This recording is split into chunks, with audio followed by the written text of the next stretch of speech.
And welcome into the Friday edition, Robbie and REXRODE, 102.5, 106.3 The Game, brought to you by First Horizon, Big Bank Muscle, Small Bank Hustle. Visit firsthorizon.com/get it all. We are live from our Busy Bee Plumbing, Heating, and Air Conditioning Game Nashville studios. Home of the $99 yearly Beehive membership where the buzz is always about great service. Robbie Stanley, Joe REXRODE, Ian Safar here with you. REXRODE back from Florida. He is in studio today, back in town. Joseph, I haven't seen you in forever. How are you? What's going on? Yeah, New York, Indiana, Florida, man. It's good to be back. I'll tell you what. And I'm sorry I missed the links yesterday, but sounds like it was good. Good time yesterday. It took a little while to play golf. That's what happens when you have a scramble. I think I started at 1 and was out there till 7, so it was a long time out there yesterday. But we shot 8 under. Shout out to Nick Barnowski, Bill Wickett, Bob Cole, the Nashville Predators, Chris Jones of the Nashville Sounds, and myself. We shot 8 under, so I was proud of that score. Who's the best? I don't know. I don't know who ended up winning it. My guess is it was probably the group behind us because I think with about 3 holes to go, they were 15 under. So, honestly, if somebody came in much under 15 under, I would have to say, who are you guys? Yeah, what are we Ted Knight kicking the ball out of the rough. Yeah. Who is the best in your group? It kind of alternated throughout the day. Like, there was a while I was, and then there was a while Barnowski was. Bob Cole hit some great shots yesterday. Bob Cole almost holed one from about 90 out. I mean, if you're going to look that much like Jim Boeheim, I would assume you'd be pretty good at golf. Yeah, Boeheim used to be the Syracuse golf coach before he was the basketball coach. It's just incredible. Bob Cole didn't wet himself, did he? He did not. Okay. No, Bob Cole was. No one's listening. He was dry as the golf round went on. Shout out to Bob. Love Bob. Thank you, Bob. Ian Safar, how we doing? What's going on? Oh, doing great. Thanks. Happy Friday to everybody. So, yeah, Knicks holding off one more game for me. There you go. Are you allowing yourself to have a little bit of hope now? Did last night reinstall that hope that they're going to come back? They'll have to win Game 6. Hey, man. If they can find a way to scrape out Game 6, I'll give them a shot in Game 7. All the pressure's on Indianapolis. I always want to talk like the Indianapolis Pacers, Indy. All the pressure's on the Pacers. And the Knicks have been very good on the road in the playoffs. Is that true? All the pressure's on the Pacers? Well, I mean, just because psychologically everybody's already buried the Knicks, right? And everybody's already put in. I mean, we've already been talking about the Pacers. We have OKC final. So you're correct. So from that perspective, yes. I mean, you're right. The Knicks also would like to extend their season. There's pressure on them too.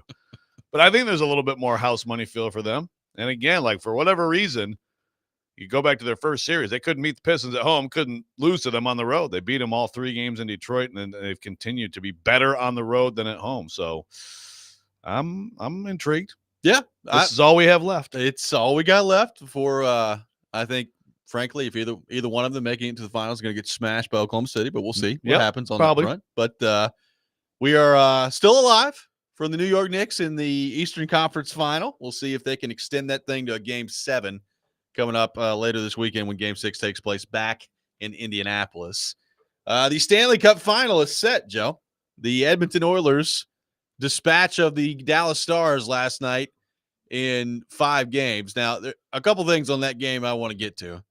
Edmonton goes up 2-0 in the first period, and Peter DeBoer yanks his goalie just immediately. Like they have a 2 shots, 2 goals on the bench. Ottinger's going back out there, and he's like, oh, no. Come on back. We're going with Casey DeSmith rather than our goaltender we play a ton of money to and is probably a top 6 goaltender in the world.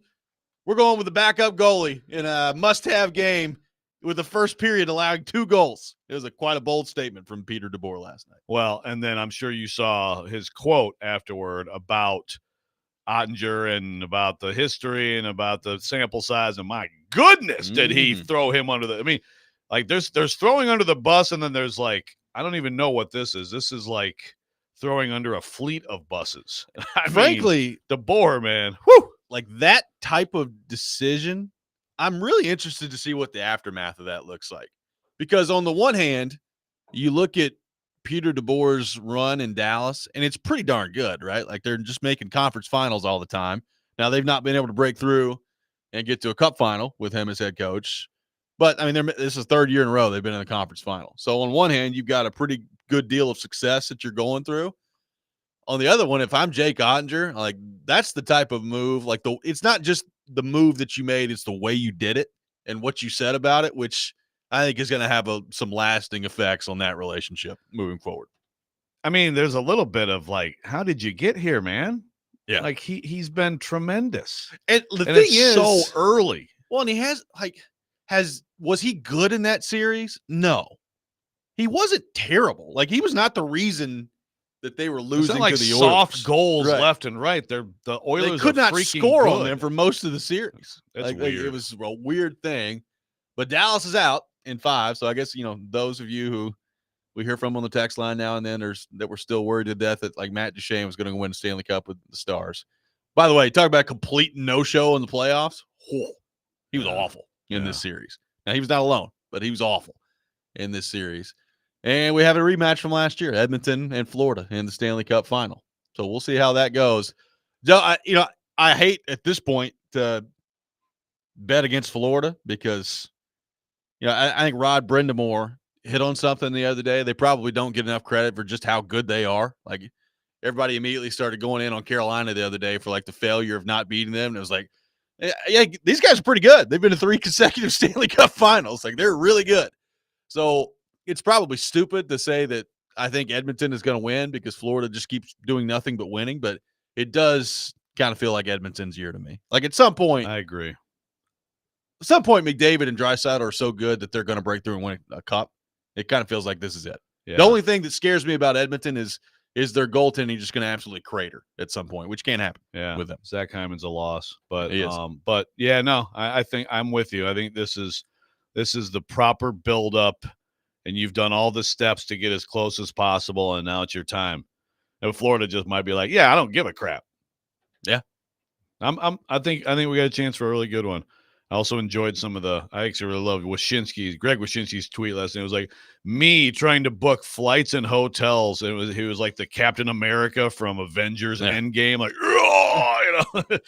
like gather up the Thor hammer. Well, the thing is, enjoy. Like, that's the problem of playing in Edmonton. Like, Edmonton and Dallas aren't close either, right? Like they've been flying back and forth from Edmonton Unless to you're Dallas. The Flames, it's a pain in the butt. Yeah, like the Kraken. I'm trying to think. Flying from Edmonton to basically anywhere kind of sucks. But Edmonton to Florida is a doozy. It is an absolute doozy. But at least they get until Wednesday before they start. They don't start till Wednesday. So yeah, get a little time. That should be good. I think if I was Florida, I'd probably fly up there like, I don't know, Sunday. Just get used to it up there. I mean, it is a time of year when it's probably tolerable up there anyway. I think the Stanley Cup final has a lot more potential than the NBA final. I mean, I hope I'm wrong. I hope they're both great, but I'm with you. I think OKC is about to sit around for a while, maybe be rusty in game 1, but overall roll. Predemption on the YouTube chat. Our friend Johnny says Pete DeBoer as a head coach always chokes when it counts. I could see him getting fired. It's not like Dallas is going to trade Jake Ottinger. George on the YouTube chat says Duchene simply did not impress me during the playoffs. Ed on the text line says, as a lifelong Knicks fan, I'm convinced this is going 7, only to watch them blow a 7-point lead with 38 seconds left in game 7. That's a tough one. Yeah. I mean, just think about what we'd be talking about had the Knicks just held on in game 1. They'd be in control. Here we'd be. They'd be up 3-2. No, they're gonna, that's one that that's gonna leave a mark, and they're gonna remember that one for a long time. Like, just still don't totally understand how that happened. Like that, so many things have to go exactly a certain way for you to lose that game. I know, but that is also the type of game. Like there are certain games that happen in a playoff series. The thing back to last year, like game 4 between the Preds and Canucks, like when the Preds blew that game, it was like, yeah, you're not coming back from that. Like I know you're not technically done at that point, but you're done. Like you're not coming back from a game blown like that to win the series. I know it was game 1, so it is a little bit different, but like when a series is that tight, you can't just blow a game like that if you're the Knicks and think that you're gonna win. Right. Now look, I give them credit to for what they did last night. Sure. I mean they controlled the game. And that's the thing. I mean, I watched this series, and I'm not sure that they're not better. I thought the Pacers would win the series, but the Knicks, when they can get it cooking, I think they might have a little bit higher ceiling than the Pacers. Obviously, Halliburton has been consistently great. Yep. The guy who's been great, and even getting hurt is Nesmith, of Vanderbilt's own Aaron Nesmith. Go back and look at that, the Vanderbilt team that Bryce Drew had that won 0 games in the SEC. It's pretty unbelievable. I understand that Darius Garland was hurt by SEC play, but like Nesmith and Matt Ryan, like bunch of guys who at least had a cup of coffee. And then you think about Stackhouse's first team. He had Scottie Pippen Jr. as a freshman, who was excellent right away. And Scottie Pippen doing stuff in the NBA I never thought, but it's not smoke and mirrors. And he had Nesmith, and he had Saban Lee, who also had so now Nesmith gets hurt early in the season, but like that could have been a ridiculous team. Yeah, could have been. Sorry, Jerry. Did not work out that way. It did not work out that way. 615-737-1025, our phone number. And we are off and running today here on the program. We got a lot of stuff to get into today. Jared Stillman will be with us at 7 o'clock. Teron Davenport at 8. We'll get into all things Tennessee Titans with him. And the regionals beginning today. Vanderbilt, Tennessee in action this weekend. Will one and or both of them make it out of the regional and advance to the Supers? We'll get into some of those matchups coming up next. Take your thoughts on our phone and text lines, driven by WilsonCountyHyundai.com. Robbie and Rex Road, 102.5, 106.3, The Game.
Tune in to 102.5 The Game tonight for your NCAA baseball regionals coverage. The number 1 seed Vanderbilt Commodores hosting number 4 Wright State at Hawkins Field as they battle it out for a chance to move forward in the regionals.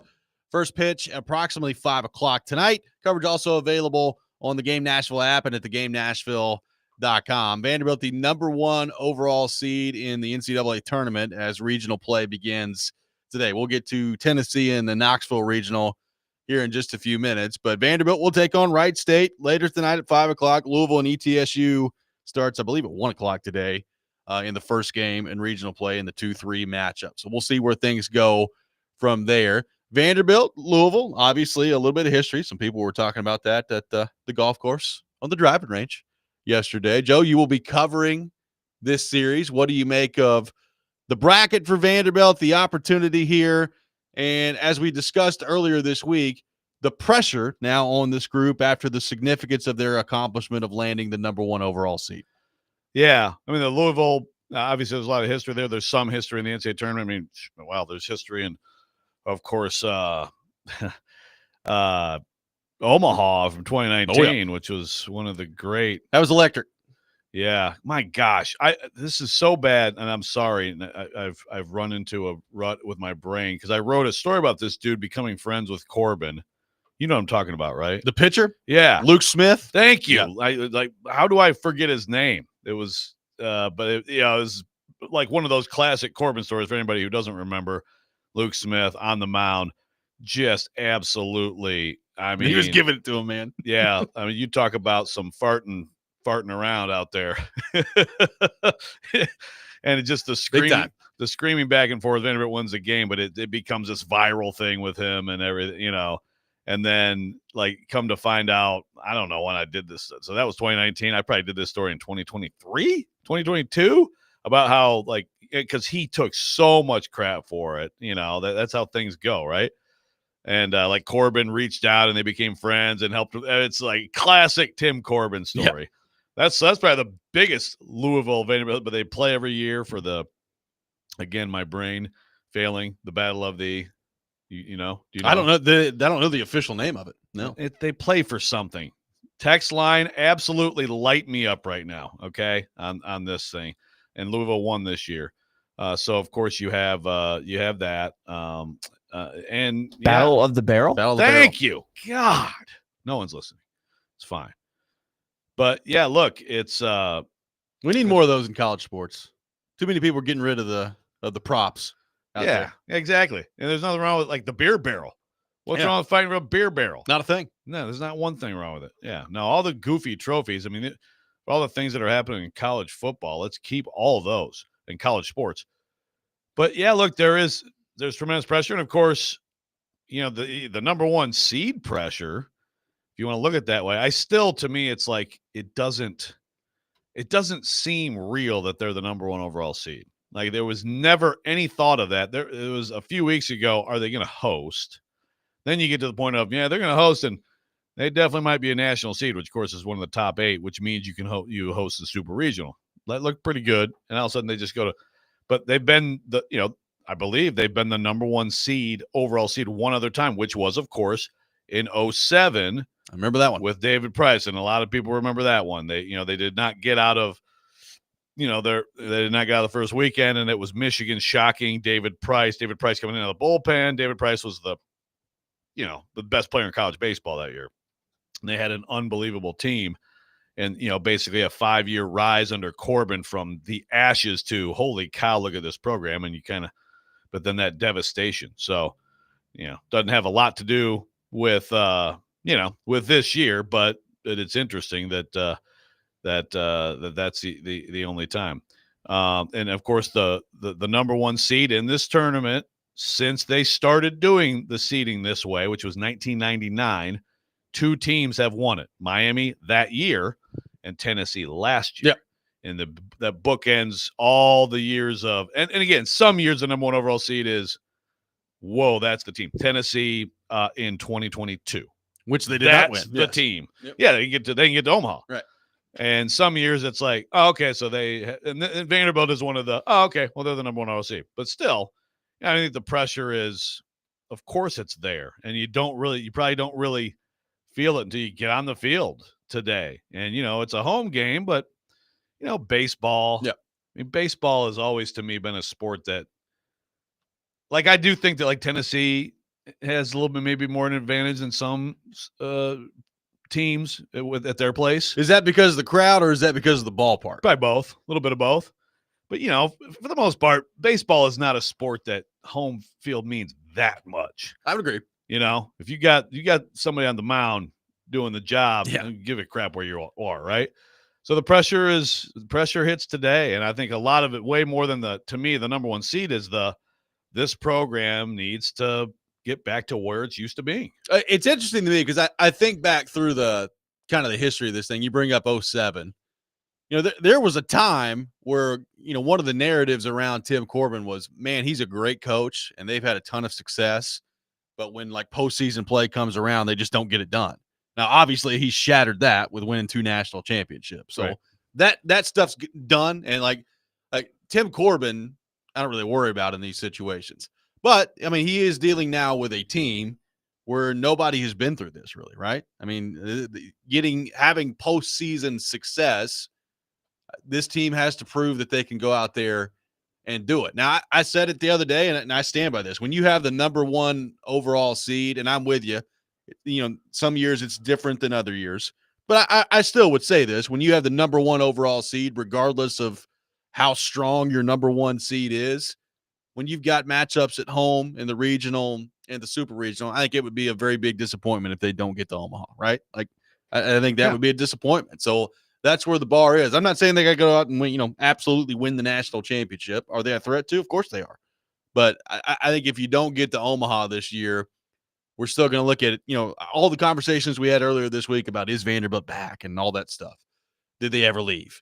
If they don't get to Omaha, there's still going to be that kind of that butt at the end of it, right? It was a great year, great resurgence from the program. They win the SEC tournament, get the number 1 overall seed, but you didn't get to Omaha. Yeah, look, that's what the conversation is going to be. I don't even think. I mean, with Vanderbilt baseball, I don't think you even say it's a great year. It's like the postseason defines your year. I think your postseason defines your year in most sports, but I think certainly when you're a program like this with a coach with 2 national championships, and again, it feels long ago, but again, it was 4 years ago that they at one point were up 1-0 in the championship series to win another one. And it looked like Tim Corbin was going to have his third, which would have been his third in 8 boy, my math. Yeah. Third in 8 years. Yep. Didn't happen. Kumar Rocker, in the final game didn't happen for him. But so it hadn't been that long, but yeah, I don't think you have a great year. I don't think Vanderbilt baseball has a great year unless it ends in Omaha. I think it's fair. And you're right that Tim Corbin, all those, you go back, I mean, they got to a super in his second year. So it was like, whoa, what's happening here? Then you kind of go back down a little bit. You get that incredible team in 07. And some of those players, Pedro Alvarez, I mean, they had so many, great players. And then, it took all the way until 2011. He had some great teams that it took all the way until 2011 to finally break through, get to Omaha. Then you break through and you've been knocking on the door. It's interesting with this team because, again, they don't have like some of these other teams in this field, the 1-2. I mean, even with Tennessee, again, you got a few guys who have done it at a high level and or are pro prospect, big time pro prospect. Vanderbilt doesn't have that. They don't have star power. They just have an all around really solid team that seems to be, just doing everything well right now and peaking. But what does that mean once you get to the tournament? I don't know. We're going to find out. Eric on the text line says, don't sleep on my ETSU baseball bucks. I'm the lone ETSU grad amongst an office of Andy grads. I'd love to steal their regional and beat Jared's Cardinals. We will not sleep on ETSU. No one's sleeping on ETSU, man. Not at all. Yeah, I mean, look, it's fun, man. It's like this week has been, all, with all the SEC stuff and everything and all that crap. Yesterday, they're handing out huge info packets about their strength. It's like, hey, wake up today. It's like we got like the NCAA freaking tournament today. I mean, it's pretty awesome. Live sports, not football practice. Live sports, not football. Hypothetical college discussions. I'm all for. I said it a couple weeks ago. have I grown an appreciation for college baseball over the last few years due to basically the Vanderbilt Tennessee rivalry? Yes, I have. I'm really all in kind of now. I think most people, once the regional starts, are like, all right, yeah, let's go. Let's do some college baseball. Yeah, for sure. Like the Tennessee Vanderbilt series, that's can't miss. And it was lived up to it completely this year. And like the SEC is so good. Like there's a lot of good series in baseball. But yeah, same here. And same with I think a lot of people. Now you can get into it. And it's really, again, it is somewhat like, that first day of, like the basketball tournaments where it's just like all sorts of games going on at once. It's a lot of fun. What about the Vols? We'll get into them and their bracket coming up next. And if things don't go well for them, what does it mean for Tony Vitello and this program moving forward? We'll get into all that. Robbie and REXRODE, 102.5, 106.3, The Game.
just the sigh of relief, maybe ending the year the way you wanted to be able to host the regionals?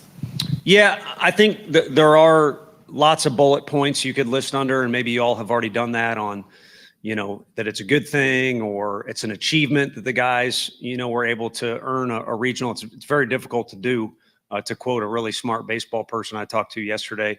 But the biggest thing is we're 12 days on the road. And so I think the guys needed to get back. We played a couple extra inning games in there for whatever reason. Weather is a part of it, but we've played long games this year. So it was a taxing trip. It was a valuable one for our guys. But it was important, I think, for us to be able to sleep in our own beds, recover, use our weight room.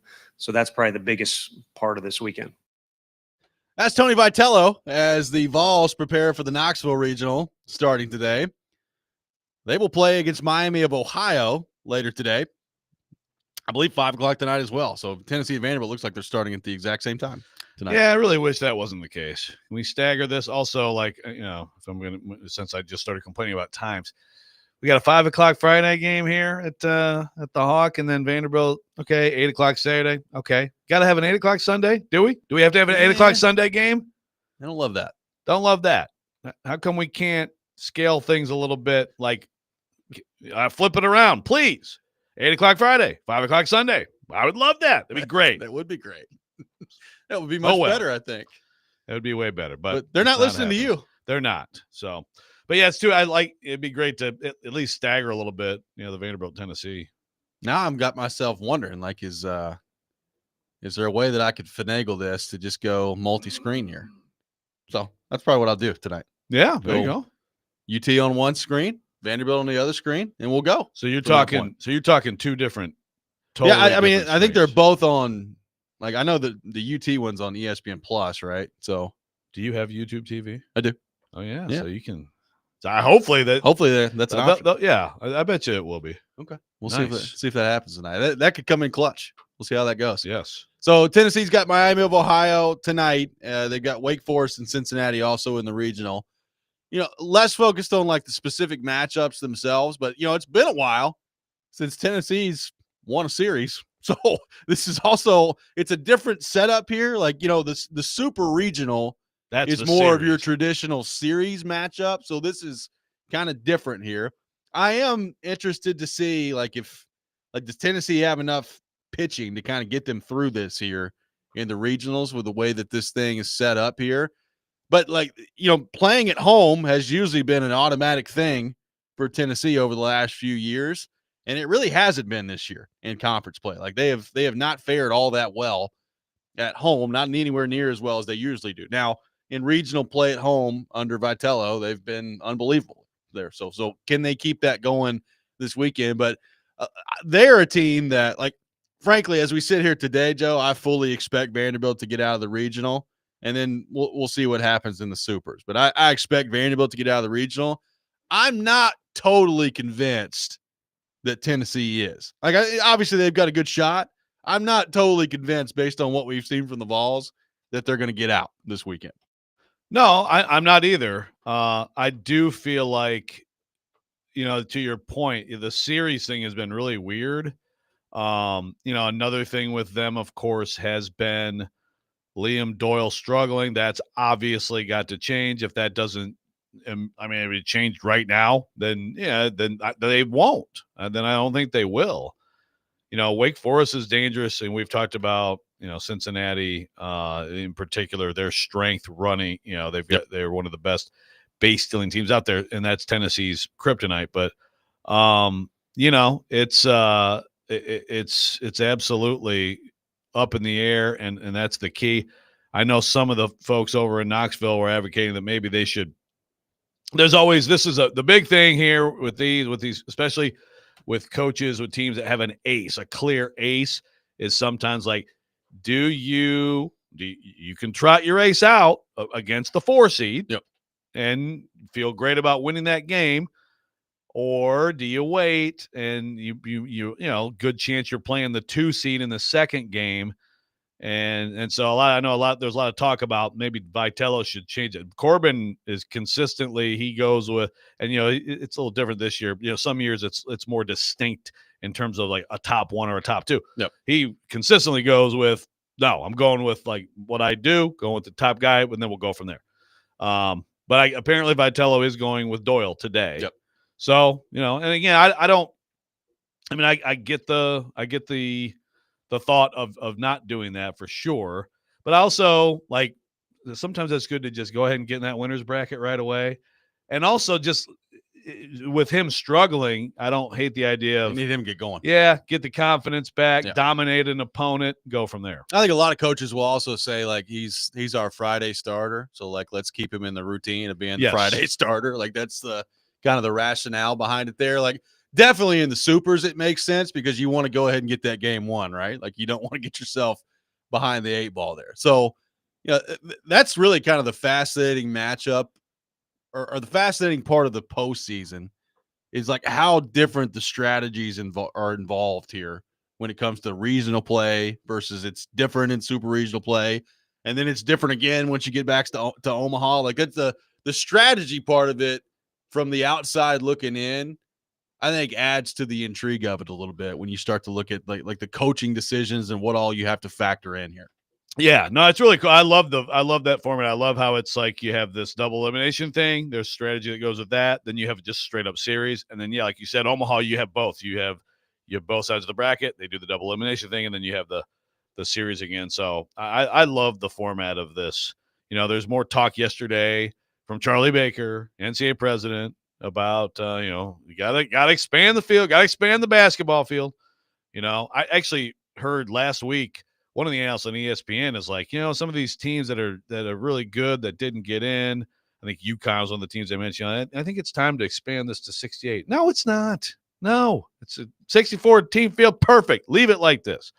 By the way, someone on the text line pointing out, definitely should give some love to the Tennessee softball in the Women's College World Series, but tough loss to the to Oklahoma. Oklahoma's kind of Oklahoma is a wagon always. Now, Carlin Pickens, probably, like must-see TV is watch Carlin Pickens pitch going against Florida. So that's I think softball is one of those sports that's really, like volleyball, has really gained some momentum in terms of building audience and stuff in the last few years. Another point I wanted to make, someone on the text line, Robbie, saying that when we talk about Vanderbilt baseball, the context of this team is that they've exceeded preseason expectations. And preseason expectations do matter. That's why we have preseason polls, so you can put in context of a team, right? Like overperformed, underperformed, etc. I thought, and I agree, except that I swear there were some polls that had Vanderbilt top 10. This texter saying they're preseason in the middle of the top 25. Maybe. A few weeks ago, people did not think that this team was that good, or 6 weeks ago, 7 weeks ago. But every year there's expectations for Vanderbilt baseball, which is beautiful. That's what you want. D1 baseball had them in the preseason ranking at 16, so that's where D1 baseball had them. I thought somebody had them top 10, but and that is for Vanderbilt. That's that's limited. That's muted expectations. Excuse me. Vanderbilt often starts the season in the top 5. So, for sure that there was concerns. Again, Corbin, are they building rosters with enough power? Where is it going? Vitello won it all that stuff. And as this texter points out, Rustin Rigdon, Brody Johnson, you got some young guys right now who are doing a lot to drive the bus for Vanderbilt. Yep. It's all going to get started today. We'll have more to get to on the regional front for both Tennessee and Vanderbilt a little bit later in the show as well. 615-737-1025 is our phone number. Elliot Friedman joined DVD yesterday and had some interesting comments on the Jonathan Marchessault front and what a potential trade could look like. We'll get into that coming up next. Tune in to 94.9 The Fan today as the Nashville Sounds take on Indianapolis. Pregame beginning at 5:50. First pitch at 6:05. Coverage also available on the Game Nashville app and at thegamenashville.com. Sounds baseball on 94.9 The Fan, presented by Twin Peaks and Family Leisure. This is Robbie and REXRODE, 102.5, 106.3 The Game.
we asked you about Jonathan Marshall so last week, and you you were ask making me again. it clear. Because because I was doing work on this all week, knowing that I have homework assignments for Nashville at 1 p.m. local on Thursdays.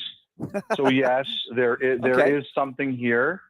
But what I am under the impression it is that I don't know that he's submitted a list of teams or anything like that. I don't think we're at that point. But I think that the Predators are aware that he would consider a trade, but it would have to be a preferred destination. And I don't think, guys, there's a lot of them. That was Elliot Friedman on for his weekly visit with DVD yesterday, discussing Jonathan Marchessault and a potential trade out of Nashville. Now, we talked about this yesterday on the show, Joe. You know, Frank Saravalli of Daily Faceoff threw it out there that Jonathan Marchessault, he was on his trade target list for the offseason, and that Marchessault could be open to a trade and that maybe Montreal would be one of those preferred destinations that Friedman was talking about there, which makes sense when you think about it. I mean, he's from that area, and that would in some ways be like going home for him. So there's that part of it on the Jonathan Marchessault front. I thought if you missed it yesterday, it was a very interesting discussion that Friedman had with DVD. You can go back and check that out. He joins them every Thursday at 1 o'clock. Really interesting stuff from him yesterday on the Marchessault front. They got into a few different things. And one point Friedman brought up, Joe, was kind of, everybody talks about the Montreal part of it. The salary makes this interesting too. It's not, the term makes it interesting for teams wanting to acquire him. The salary makes it interesting from the Marchessault perspective of, frankly, just go look at how people are taxed here and how people are taxed in Montreal. The $5.5 million goes a long way here. It does not go a very long way or as long in Montreal. And don't underestimate that part of it, is basically what Friedman was talking about yesterday on that front as well. Yeah. Tell you, it's like at this point, it's starting to feel like Marchessault's basically saying, I don't want to be here anymore, so trade me. But I guess if I can't get like exactly what I want, I guess I'll stay and play with you. Yeah, pretty much. Which to me, you get to that kind of feeling, and it's like, yeah, probably best to move on. Yeah, I'm drifting that way. Well, I'm the more this chatter kind of comes up, the more I'm starting to say maybe something happens this offseason with Marchessault, which again, we had some people when we had this discussion yesterday on the text line that were like, great, clear that money out, get rid of that contract. And I understand, given how bad it was in year one for the team, having that thought process. But to that point, there was another point Friedman brought up yesterday about the Predators, the way they've constructed their roster, and how maybe that could drive some changes this offseason that I thought was really interesting. Here's what Elliot Friedman had to say on DVD. I would say this.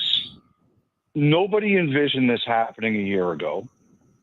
Everybody knows that what happened last year cannot happen again this year.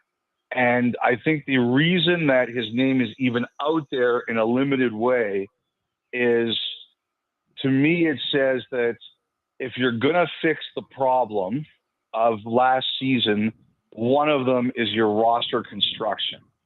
And can you have your roster can you solve that problem if, for example, him and Stamkos and Forsberg are all there? Right. All right-hand shots, for example. That's the one thing that gets talked about a lot. So what this says to me is, and don't forget, Barry Trotz was a head coach. He understands that now. And so what it says to me is the fact that Marchessault's name has even been out there indicates to me that the Predators are saying one of the ways we may have to fix this is simply end the problem. And the other thing, too, is as we know, there's been this whole kind of thing with Marchessault and Brunette. And since they're both coming back, the Predators have to ask themselves an honest question. Do we think this can work? Do we really believe that this can work? And internally, you have to be very blunt and you don't have to be that way publicly, but internally you have to be. So I thought that was pretty fascinating from Friedman there. What did you make of what he had to say on kind of the Predators' viewpoint of this, and not only the roster construction, but is it going to work with him and Brunette together? Yeah, no, look, it's absolutely, it's a you have to think about that stuff. Like we've gone through the different things, maybe it's good. Maybe this is actually just an honest thing. And, you got somebody with a voice and that's not a bad thing. Or maybe it's just a little bit untenable and it's just probably better to just move on and not continue the relationship. I don't know what the exact answer is, but I mean, I think all those are possible. Ethan from Lawrenceburg says, it's almost like Marchessault signed here to retire. Y'all should ask Trotz if he thinks that's the case next chance you get. I don't know that I would go there. Yeah, I don't know that I'd go there either, but that is pretty funny. It is funny. The roster construction part of this is interesting because, part of your roster construction is, man, if you got a pretty good center in there, that would change a lot of your roster, right? Like if you could just get a good centerman in here to play with some of these guys, that'd probably help a lot. Yeah. Some of them might look a little better. We've talked about it. The three right-handed shots, right, of Forsberg, Marchessault, and Stamkos, particularly when they're playing together. Like when they're not playing together, it's not really that big of a deal. But when you have them all on a line together, you just don't see that happen a whole lot throughout the league, and it's hard to get to certain spots in the position you need to be in when you're all right-handed. So it makes things a little bit more difficult that way. It really makes things more difficult on the power play that way too. So that's something to factor in on that front. And maybe they do look at that and think that that's a huge problem and that they've kind of overdone it, for lack of a better term, with three guys that are not exactly the same player, but play kind of similar roles and have played similar roles throughout their career. So maybe they look at it and say, all right, yeah, we all know we need a centerman. We also need, a left-handed left winger or a right winger to come in and play with one of these guys. Like maybe that's the way they view it as well. Obviously, they got to change something, which is kind of Marchessault's point at the end of the year last year. So the brunette part of it continues to be a really fascinating discussion. I said it yesterday, and I don't know the answer to this, but is it possible that Barry Trotz got through the conversations with Andrew Brunette, got through the conversations with Jonathan Marchessault, and said, yeah, I just don't know if we can make it work with Marchessault here, and we're going to have to move it this offseason. Definitely. And again, as the noise, kind of builds and clear this is a thing, it just seems to me like, you've got on both sides some real consideration that this is a thing. And again, maybe this was just inevitable. It's just a matter of when it was going to surface. So let's say it happened. Let's say they get through this offseason and they move him. I still don't think the return's going to be a lot. Yeah. Like, they were discussing maybe the idea of a hockey trade. Maybe you find the right team, the right situation, and they're willing to give you an NHL player for him. And it's a place he's okay with. And it's a place that, there's a lot that has to go right there. But I also still look at the term left on the contract and him being 34. And I just think there are going to be some teams that look at that and say, yeah, no thanks. I don't want that. So I don't think you're going to get a whole lot back for him. So what is the response going to be from the fan base of, all right, you went and paid this guy all this money and he lasted 1 year and you traded him and you got basically nothing back for him? Like what's the response going to be from Predators fans then? Yeah. It's just, look, the bottom line is the response. It's still about like whatever it all leads to next year. And what are some of the corresponding moves maybe that you free up? Yeah. And then just really just how does some of the guys who didn't play well this year, how do they play next year? There's so much of this is just like, hope they're better. Yeah. But yeah, that's another bad look for sure. And there's no way around it. Yeah. I didn't know how possible it was going to be to move on from one of these contracts. I think we've always said that Marchessault is probably the most movable one of the big ones that we're talking about. Yeah. That they would actually probably be willing to look at. I'm interested to see if by the time training camp rolls around, is he still on the team or have they gone in a different direction at that time? We'll find out. 615-737-1025 is our phone number. Jared Stillman will be with us coming up next. We'll get his thoughts on the Marchessault situation. The regionals coming up for Vanderbilt and Tennessee, and, of course, all things Tennessee Titans as well. The PFL World Championship semifinals are Thursday, June the 12th at Municipal Auditorium, and you can be there. Text in the keyword MATCH to 615-737-1025 to be entered to win a pair of VIP ringside tickets. Visit pflmma.com/schedule for more details. This is Robbie and REXRODE, 102.5, 106.3 The Game.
Hour number 2, Robbie and REXRODE, 102.5, 106.3 The Game, brought to you by First Horizon, Big Bank Muscle, Small Bank Hustle. Visit firsthorizon.com/get-it-all. Robbie Stanley, Joe REXRODE, Ian Safar here with you on this Friday morning. And we welcome in our friend Jared Stillman to the program. Stilly, good morning. How are you? I am fabulous. How are you, gentlemen? Doing great. Thank you for taking time to be with us. How was your day yesterday at the golf course? Did you have a good time? Oh, it was a wonderful trek out there, and it was a wonderful day and a great charity event to be had by all. And salute to the 615 Open. Can't wait to do it next year. That's right. No doubt about it. So we were just having the Jonathan Marchessault discussion, and it seems like there's at least some willingness on his part to either be open for a trade or move on this offseason. Elliot Friedman was on with DVD yesterday and talked about how maybe the Predators are taking a look at the way their roster is constructed and may be open to doing that as well. Where do you come down on this? What would you like to see the Predators do with Marchessault this offseason? What do you think they will do? I first of all love the fact that Elliot Friedman was like, the Predators are aware that he wouldn't be upset if he was traded to a preferred destination. Yeah. It's like, I mean, give me a break. So here's what I've decided. I worried about this when Marchessault made the comments he made at the end of the season, basically calling out the coach. I knew that, in the Predator traditional landscape, that was not going to sit well. And that's why when I had Sean Henry on the show after Barry Trotz announced that Andrew Burnett was coming back, I asked him, I said, can Jonathan Marchessault and Andrew Burnett coexist, given the fact that Jonathan Marchessault is willing to call out Andrew Burnett? Because that's not really the Predator way. And of course, he said, of course they can, this is what we want, etc. But I really did wonder, could they accept the fact that Marchessault trashed the coach? Like, could they accept that? Or would they look at that like, bad apple, we don't want him around? And I lean towards they need a little bit of him. Like, they need a little of that juice in their room. They need a little bit of that juice in their organization. Now, I didn't consider the idea that Marchessault himself would want out, but when you say that, hey, I only want out to specific destinations, that doesn't really mean that you want out. So, I mean, I look at it like I'm not trading Jonathan Marchessault unless somebody calls me and offers me something really good, or there's a situation where I can flip him and then take his money and use it somewhere else, like a right shot defenseman that would be a first pair right shot defenseman, or a number 2 centerman or something like that, that I could move Marchessault's money and then add. I'm not doing it. So I think they need a little bit of the Vegas cutthroat style in them. And I think that he needs to, suck it up and find a way to be a part of the solution around here. So I'm not trading him, and I'm not acquiescing to his wishes of sending him exactly where he wants to go. I'm too busy. I don't have time to worry about what Jonathan Marchessault wants every 5 minutes. And so, no, he's not getting his wish. And if the Predators, if Andrew Burnett don't want him around, I'm not giving him their wish either. They're going to find a way to work this out. Whose wish is getting granted then? No one's happy? Well, I mean, don't you think, Jared, because to me, I think they need to work it out. Okay. But if he wants to be elsewhere, and yeah, of course, he wants his own specific destinations, and he's ripped the coach. I understand. Like, we've talked about what you just said, which is the idea that, that willingness to be frank and, not afraid to call something out. Maybe that's good.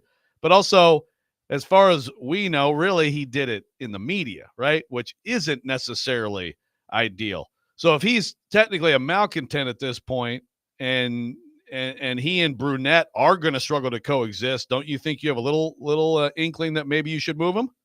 No, I think those two should figure it out. I also love figure it out, guys. That when it comes to Marchessault, it's like, well, he'd be willing to be moved, but only to a place that he likes. No, I'll send you to Winnipeg. I mean, like, I think this is ridiculous. Like, I think, Marchessault may be trying to throw a teeny little bit of a fit, but he wants things done on his term. Well, that's not life. And so suck it up. And when it comes to the Predators and the fact that, I heard Elliot say this the day of the NFL draft. He was on the midday show, and Elliot was talking about how the Predators had a tough season and that sometimes when people like Marchessault say the things they say after a tough season, certain organizations don't appreciate that level of honesty. And I felt like if there was ever an organization that doesn't appreciate that level of honesty, it's the Predators, because I do feel like the Predators pump a lot of sunshine, or, always are glass half full. And Marchessault certainly was not glass half full with his comments at the end of the year. And I thought, you know what? They need that, though. Like, they need somebody that's going to come in there and say things people don't want to hear. They need that in the room. And so I think that, again, my goal is, hey, you guys find a way to coexist. And I'll also say this about my life. Personally, I think a lot of my relationships have they've become stronger through conflict, addressing conflicts.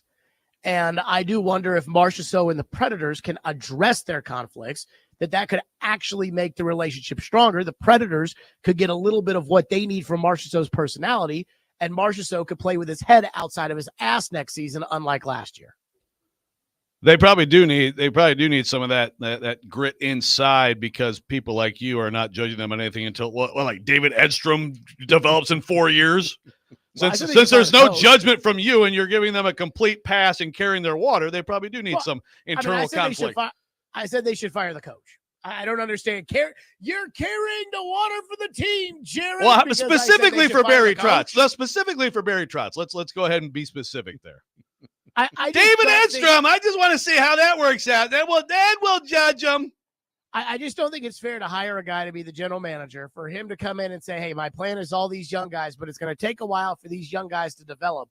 And now you all want to fire him before the young guys even come close. No one said fire him. No one said fire him. Played in North America. So what do you want, Joe? Well, I fire him next year. I don't know. I mean, I think we have to see how things play out. I definitely do not agree with you that if they get a little better and get to 85 points, that's okay. Let's see how David Edstrom works out. I mean, come on. That is the most water-carrying, homer-ass, weak take I've ever heard. No. The most water-carrying homer-ass take you've ever heard would have been after the 2022 season, when the water carriers for the team were arguing that they were right there after they got swept by Colorado, which I thought was intellectually dishonest. What right I'm there? saying Who said that? Who said that, Robbie? I'll let you go back and research. I legitimately don't remember. But I don't either. Are you making people up right now? Are these like imaginary friends? There's a reason why I'm not saying, I'll just let you guys think about this. Okay. But now I'm intrigued. I do believe that, again, and this may sound convenient because last year was such a disappointment, but I do believe when Barry Trotz says, like, the plan all along was about the young guys, and I was just trying to buy players to keep the team competitive so that the fans could have something to watch while they develop the young guys. I think there's something to that. Yeah, and I just signed the goalie to a huge deal, and like it's a complete go for it roster. But okay, keep going. Now that might get him fired. Is the goalie contract, because the goalie stinks, and there's no getting out of that. But and he traded the young goalie. But at the same time, these guys haven't even played. Like, to a certain extent, in Edstrom's case, he hasn't even played North American hockey. He's a ways away. But yeah. I want Surin hasn't played North American hockey. Like, I want to see these young guys they've drafted. Like, I want to give them a chance, because the stupidest thing I think you could do is say, okay, we're going to draft a bunch of young guys. We're going to rebuild the team, and then get mad that things aren't better at the NHL level right away, and then fire the guy. And then have all these guys come up here, become superstars. And it's like, well, you fired the guy that got all these superstars for your organization, that drafted them. Yeah, the superstar waterfall is on the way. The only way that you can really win in this league is by drafting high-end players. Like, that's the only way you can truly win.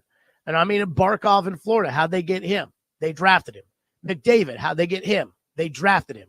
Draisaitl, how'd they get him? They drafted him. So again, I want to see how the young players do, because that was the deal. When Barry Trotz took over, this was a rebuild. Well, I want to see whether or not the rebuild actually builds correctly or not, and not just change my mind and lose my patience because Steven Stamkos played like an old pawpaw last year. So I've heard you talk about the Vanderbilt program and Tim Corbin and the resurgence over the last couple of weeks. And how about that? I largely agree with most of what you said. I do have this question, though. Like, how much of this do you think we can already determine, and how much of it has to start now in terms of the postseason really being what matters when it comes to, is Vanderbilt actually back in kind of the thick of the elite here? The Vanderbilt-Tennessee rivalry, like if Tennessee goes on to the College World Series and Vanderbilt's out in the Super Regional, does that not change kind of what we've been talking about over the last couple of weeks? Sure. I mean, you're only a success in the moment that the success happens. But at the same time, like as of right now, Vanderbilt, in my opinion, has overtaken Tennessee for the top team in the state. Now, that doesn't mean that that can't change, just like anything else. But that 10-0 spanking, on Saturday, that to me was a massive statement from Vanderbilt.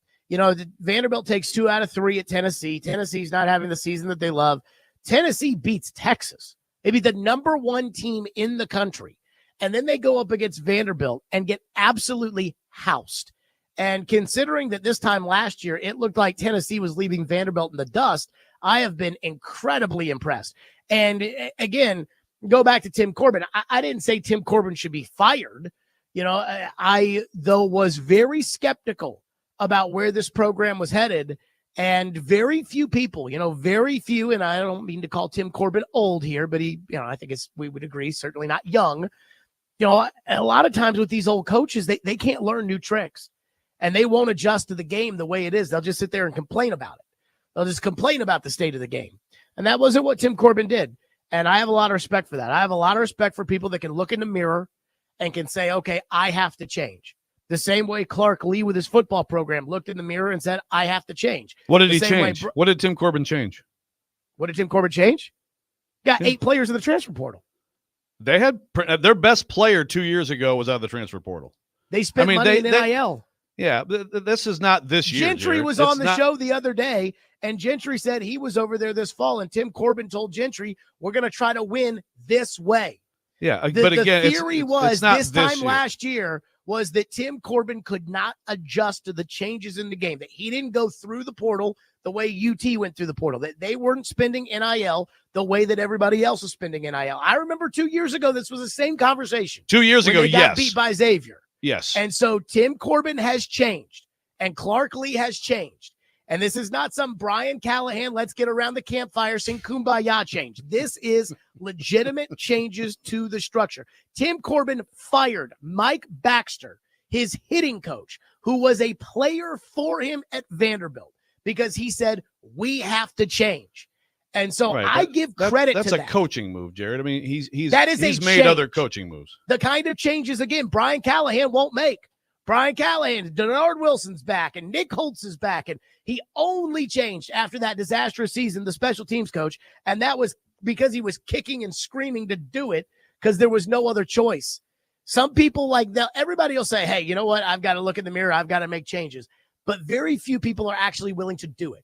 And in the case of Tim Corbin, he did it. And I give a lot of credit to that. Yeah, you're overstating that quite a bit, but we don't have time to I'll say this. The coach, the second-seeded coach in this region, Dan McDonald, he won't make these changes.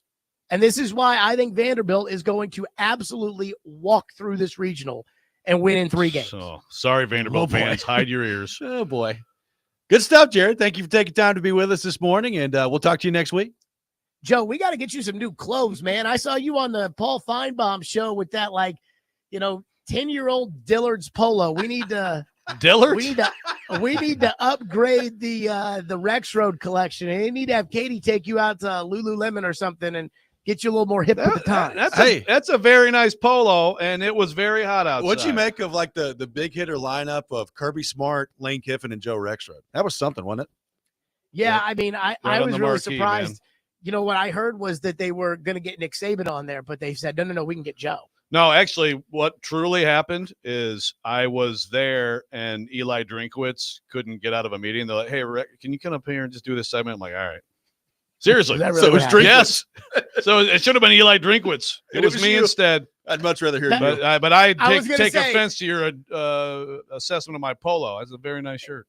I was going to say, of all the people whose opinions I care about the least, Joe is up there, but Eli Drinkwitz might be ahead of Joe. Thank you, Jared. See you guys. Jared Stillman. every Friday morning at 7 o'clock. We'll react to some of what Jared had to say there. Get some thoughts on the text line. A couple of Titans questions to get to. We'll do that next as well. Robbie and Rex Road, 102.5, 106.3 The Game.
1025 The Game is your racing station. Tune in this weekend for all the NASCAR races at the Nashville Super Speedway on The Game, presented by Green Trees. Tonight it's the Rackley Roofing 200 at 7 o'clock. Tomorrow you can check out the Tennessee Lottery 250 at 6:30, and then the Cracker Barrel 400 coming up at 6 o'clock on Sunday. Coverage also available on the Game Nashville app and at thegamenashville.com. Green Trees Company, a family-owned cannabis company and dispensary located in Hendersonville, a new location in West Nashville as well, and available online at greentreescompany.com. Taking your thoughts, 615-737-1025. Joe, a couple of questions at the end of the show yesterday. We've had one so far this morning, so let's go ahead and get your thoughts on it.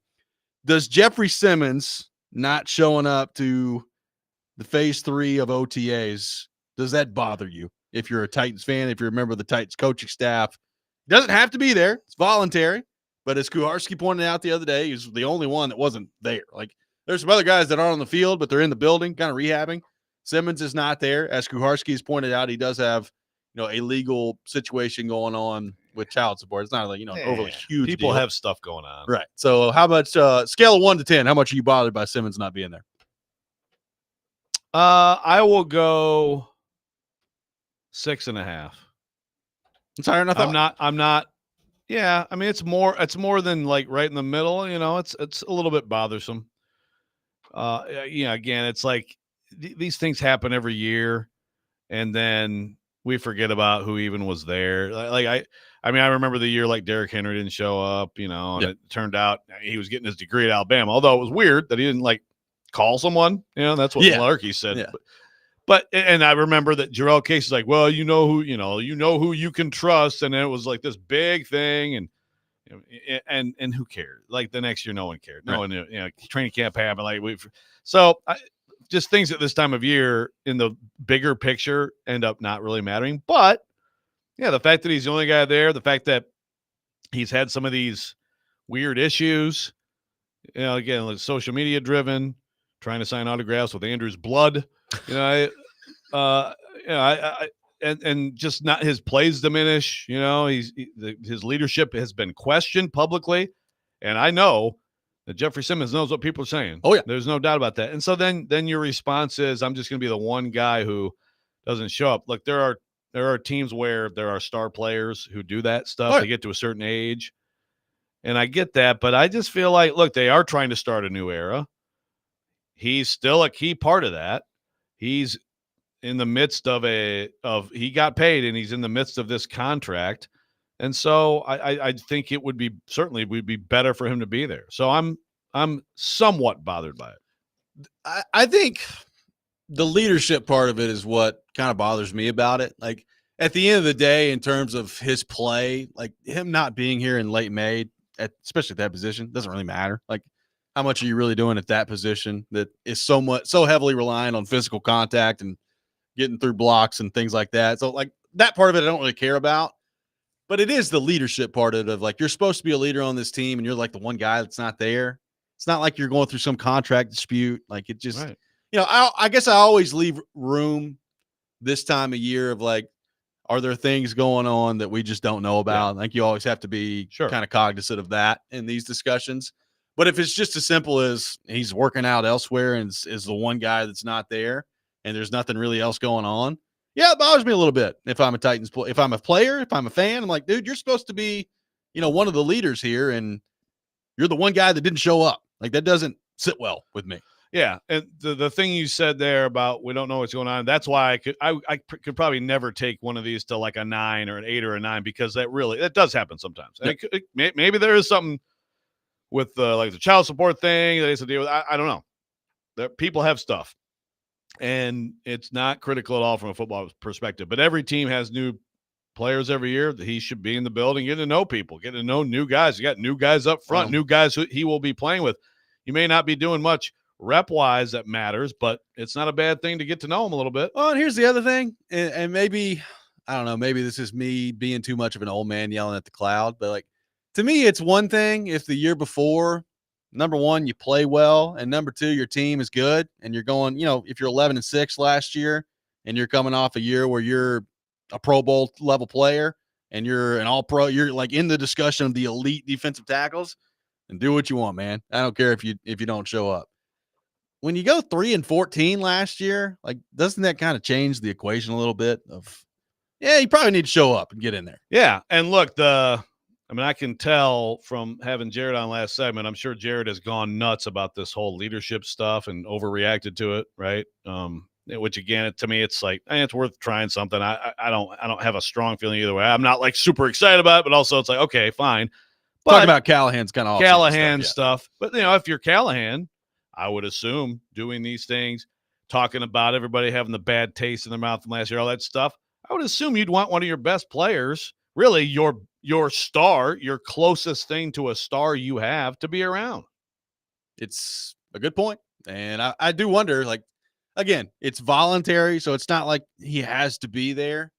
But I when I saw Kuharski put that out the other day that he was the one guy not there, it's like, man, it's just kind of another, Dustin from Hopkinsville on the text line says it's just another quote unquote small issue from Simmons among building small issues. And then he says he's not a leader. He's going to lead players to drama. I don't know about that second part of it, but like they're going to go to a Broadway play. What do we I don't know. I don't know what that about, means, Dustin? but like to that point, it kind of always feels like there's a little bit of something with him, which we talked about last year with all the Twitter stuff, right? Like it's always kind of something with Jeffrey Simmons. Yeah. Yeah. It's too many somethings that aren't good. Nothing terrible. Right. Although again, I did fear for Andrew's life for a minute. Poor Andrew. Man. Maybe that should have been a sign that the season wasn't going to go very well last year. I don't know. Yeah. We may have said that even at the time. I don't know. We might have. Well, between the laughs. 615-737-1025 is our phone number. More of your thoughts to get to on the Titans coming up next. We'll do that with the Rex Rant with Joe Rexrode at 7:45. TD will be with us at 8. All that ahead. Robbie and Rexrode, 102.5, 106.3 The Game.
This week's Nashville's best deal of the week, 312 Pizza Company in Germantown. 312 Pizza Company serves the best pizza in town, as well as Chicago-style eats like Chicago dogs, Italian beef sandwiches, and more. Head to theGameNashville.com/deals to get half off a $30 gift card to 312 Pizza Company while supplies last. Robbie and REXRODE brought to you by First Horizon, Big Bank Muscle, Small Bank Hustle.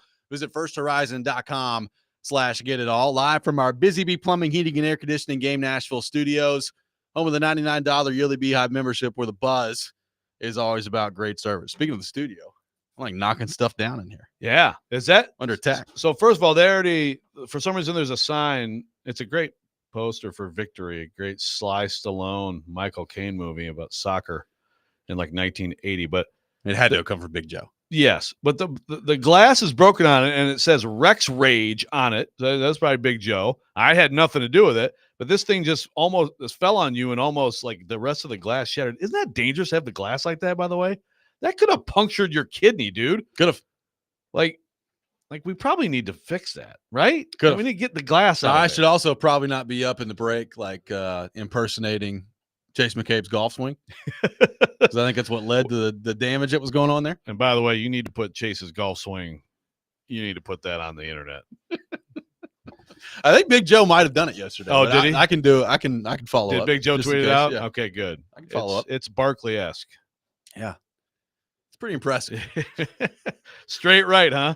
Just boom. And not straight right in terms of like, oh yeah, he hit it and it went like 170 yards to the right. It's like about 6 yards. Hit it right off the toe. Like just went this way. Yeah. Yeah. There were people that we were golfing with the Predators yesterday that said, I was like, you guys you have to watch Chase hit one shot, because I guarantee you've never seen anything like it. And he did it. And to his credit, Chase is a great sport about it. He knows. And he just gets up there and does it. He didn't care. I respect it. And I'm not just saying that because Chase could have me killed. It's true. He's going to start messing with the temperature in here in a minute. Yeah. Here comes the Arctic blast. Comes the Arctic blast in the studio. These guys won't shut up about his golf swing. Got a people on the text line. I mean, it is interesting, the viewpoint on the Jeffrey Simmons part of this. You know, we had some conversations about Jeffrey Simmons a couple years ago on the show, Joe, and it was more to do with, it was less about leadership at that time, and it was more to do as, all right, they just paid him all this money. Is he playing to the level that is worth all that money? And I remember, we had a couple-day discussion about that kind of in the offseason a couple years ago, and Titans fans, some were really mad at us. Like, they were really mad about, like, suggesting that Jeffrey Simmons wasn't one of the elite defensive tackles in the league. And I feel like for the most part, that's kind of gone by the wayside now, based on the way that he's played over the last couple of years. And it feels like, and I know this, some of this is natural when your team goes 3-14. I get that. But it kind of feels like Jeffrey Simmons with the fan base is starting to rub some of the fan base the wrong way, I think, with not only like the OTA stuff, but like, in all seriousness, the situation with Andrew last year and, the social media stuff, coupled with, of course, maybe not living up to the contract that he's been paid at this point. Yeah, for sure. No, I think people have backed off on the, this blind defense of Simmons as a player. He's a good player. He played well last year. He's been a good player, but in 2021, we were like, okay, so it's Aaron Donald, and like he's in a how short is the list? How close is he to the top of that? And it's not that anymore. Is that all him diminishing or whatever, getting paid and he changed? I don't think he's a guy who got paid and said, okay, screw it. I don't think that at all. I think he cares. I think he's good. I think he's diminished some. I think probably injuries are the biggest culprit, and also what's around him, just like football with anything. We talk about quarterbacks and we try to isolate them and they're everything. And you do that with defensive players too. When like Danico Autry was next to him, boy, did he look a lot better, didn't he? Well, and like when he had a good defense around him and a good everything, good, like a head coach who was a great defensive mind, all that stuff, he was a lot better. And I don't think that's a coincidence either. Well, again, like, Jeffrey Simmons is not old, right? Like, what's he, 27? Is that how old he is? I think that's he's 27. So maybe 28 in late July. They're prime years right now. So you're right. It should be in your prime right now. And it just doesn't feel like he's been the same player the last couple of years. Now, to your point, how much of that is him? How much of that is the situation around him? But if you think it's the situation around him, right? Let's say that you're operating under that set of beliefs. Well, right now, Joe, I'm looking at their defense and I'm like, okay, look at their edge rusher group. Look at their ability to get after the passer in terms of proven commodities of getting after the passers. They don't have very many of them right now. So how is that going to affect Jeffrey Simmons? Like we spent last year talking about the combo of him and Sweat up the middle, and could that be kind of the combo that really makes the strongest Titans point of the defense team dangerous? And it really wasn't last year. Like Sweat was fine. Sweat had a fine rookie season. You know, he needs to get after the quarterback more this year, and we'll see if he can do that. Simmons was fine last year, but they weren't dominant, right? And they could not overcome not having much of a pass rushing threat beyond them. And by the way, that team had Harold Landry, who still ends up as, close to double-digit sack guy, even after I think we would all agree he's taking a bit of a downturn. I'm looking at this roster right now. They don't even have that at the moment, I don't think, unless, Oladejo's a freak to start out there. Yeah. No, look, the hope, Trevor says, I'm so over Simmons. He warrants way too much talk for lack of production, getting into fights, et cetera. So they should have traded him to Vrabel. Well, you can be over Simmons, but like it or not, he's a huge player and key to this team. He is. Like, that's just the reality is this defense, to me, as constructed, you just laid out the edge. You look at the whole defense. I don't think it has a chance to be competitive if he doesn't have a very good year. And I do think that I think one of the keys that's not on him is Sweat coming back in great shape, second year ready to, because Simmons obviously, and Simmons was different because he had the ACL and you started to see it his rookie year late. It was like, okay, wow, yep, they got a guy. And then the next year, boom, he takes over. Casey's out. But can Sweat take that second year jump and pair with Simmons and actually be like, to me, what still could be the strength of the team?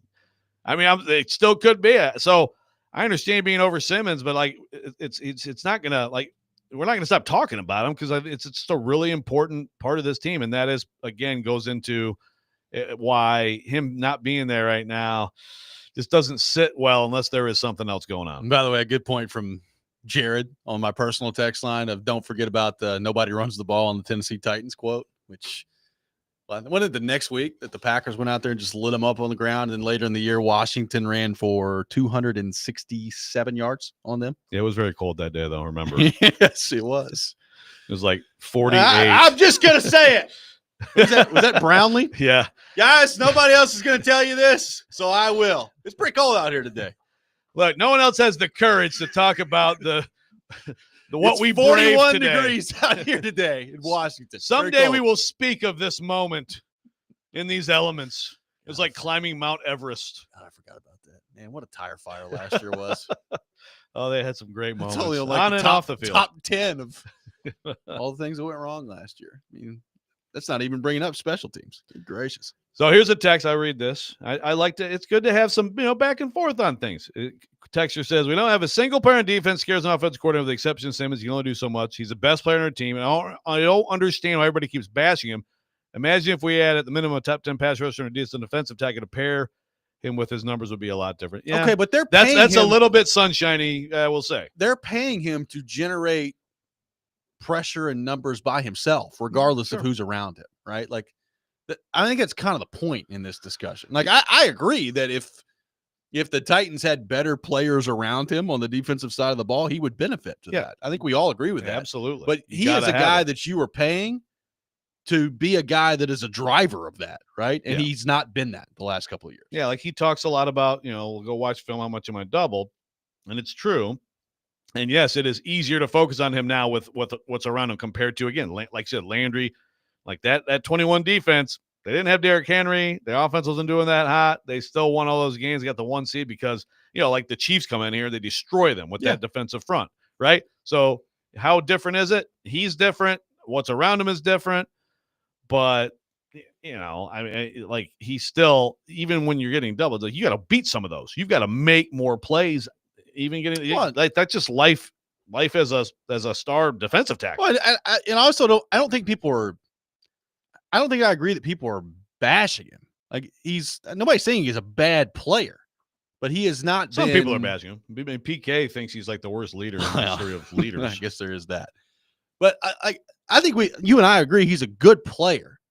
You want him to be in the conversation of the elite defensive tackles, and it's hard to say that he's been that the last couple of years. But if you talk about how could the Titans this year be, surprise, and how could obviously you think about offense and Cam Ward, but that like realistically, outside of some just crazy stuff that we would never foresee, like DK is rookie of the year or something like that, right? Yeah. Well, one of the actual realistic paths is that Simmons has a big bounce back year. It is possible. It is. I mean, injuries have been part of it over the last couple of years too, right? Not been the whole thing, but it's been part of it. So can you stay healthy this year? And then there are other people that will say, all right, well, he started to maybe trend downward the last couple of years. Is that going to change as he moves into being 28, 29 over the next couple of years? And that's when we got into the conversation over the offseason of was he going to get traded or not, which obviously he is not at this point. And just remember, I don't know how much impact this is, but I do know that it was real and true that in 2022 he did play. Yeah, they're trying to hold on to that division title that they end up losing, and he did stick it out every week. He cares, and he was not healthy, and he's shooting up the thing every week, and then you sometimes wonder, like, okay, is there a lasting effect from that? Right. 615-737-1025, our phone number. The Rex Rant with Joe Rexrode. Coming up next, we'll have TD coming up at 8 o'clock. We'll get into all things Titans with him as well. Robbie and Rexrode, 1025, 1063 The Game.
Sometimes he wakes up on the wrong side of the bed. And sometimes he's just, well, Joe. Awkward moment. Let's do it. This is the Rex Rant, now on Robbie and REXRODE. I ask better press conference questions than you do. TV prospect. TV prospect. Joe, we got to get you some new clothes, man. I saw you on the Paul Feinbaum show with that, 10-year-old Dillard's polo. That's just like your opinion, man. I'm talking about your clothes. Look at Petite Fair, a.k.a. PT. I was going to say, of all the people whose opinions I care about the least, Joe is up there, but Eli Drinkowitz might be ahead of Joe. Get on back there. They look up. You can put it on the board. Yes. Yes. White Sox. White Sox. Go, White Sox. Let's go. It is that time of the day. Time for the Rex Rant. That may have been my favorite matchup of all time. Good stuff for me insofar. It's good stuff, but trying to trigger me, and apparently you've given me some information I need to be careful. Not be a triggered mother farter on this thing, huh? Let's not disclose that information either. It won't get trolled. Holy fart. I need to be careful, apparently. All right. You're like, we are farted. It still makes me nervous every time. Yeah. Yeah, by the way, I don't know the brand of that shirt that Jared ripped, but it's only like 3 years old, and I think it's like I don't care about brands, Like I hate, like Katie and I. I will say the T-shirt under the polo was a nice touch to it. We did have people on the text. The white line shirt. The next day, the white shirt under the polo was like REXRODE's acting like it's 1997 having the T-shirt under the polo. Well. So this is a point of contention in my marriage, and I don't care, because if I don't do that, that especially in a hot day, I need that to take the sweat, and I don't want my nipples to be raw. Can I say nipple? We okay with that? I hear you. So I'm gonna wear an undershirt. So, and that shirt, I don't know. Again, another argument.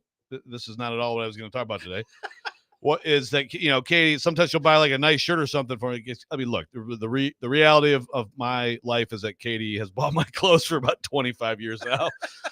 But I don't like the polo. I don't like the label stuff on a shirt. Okay. I just think it's kind of cheesy, man. Oh yeah, you can milk anything with nipples.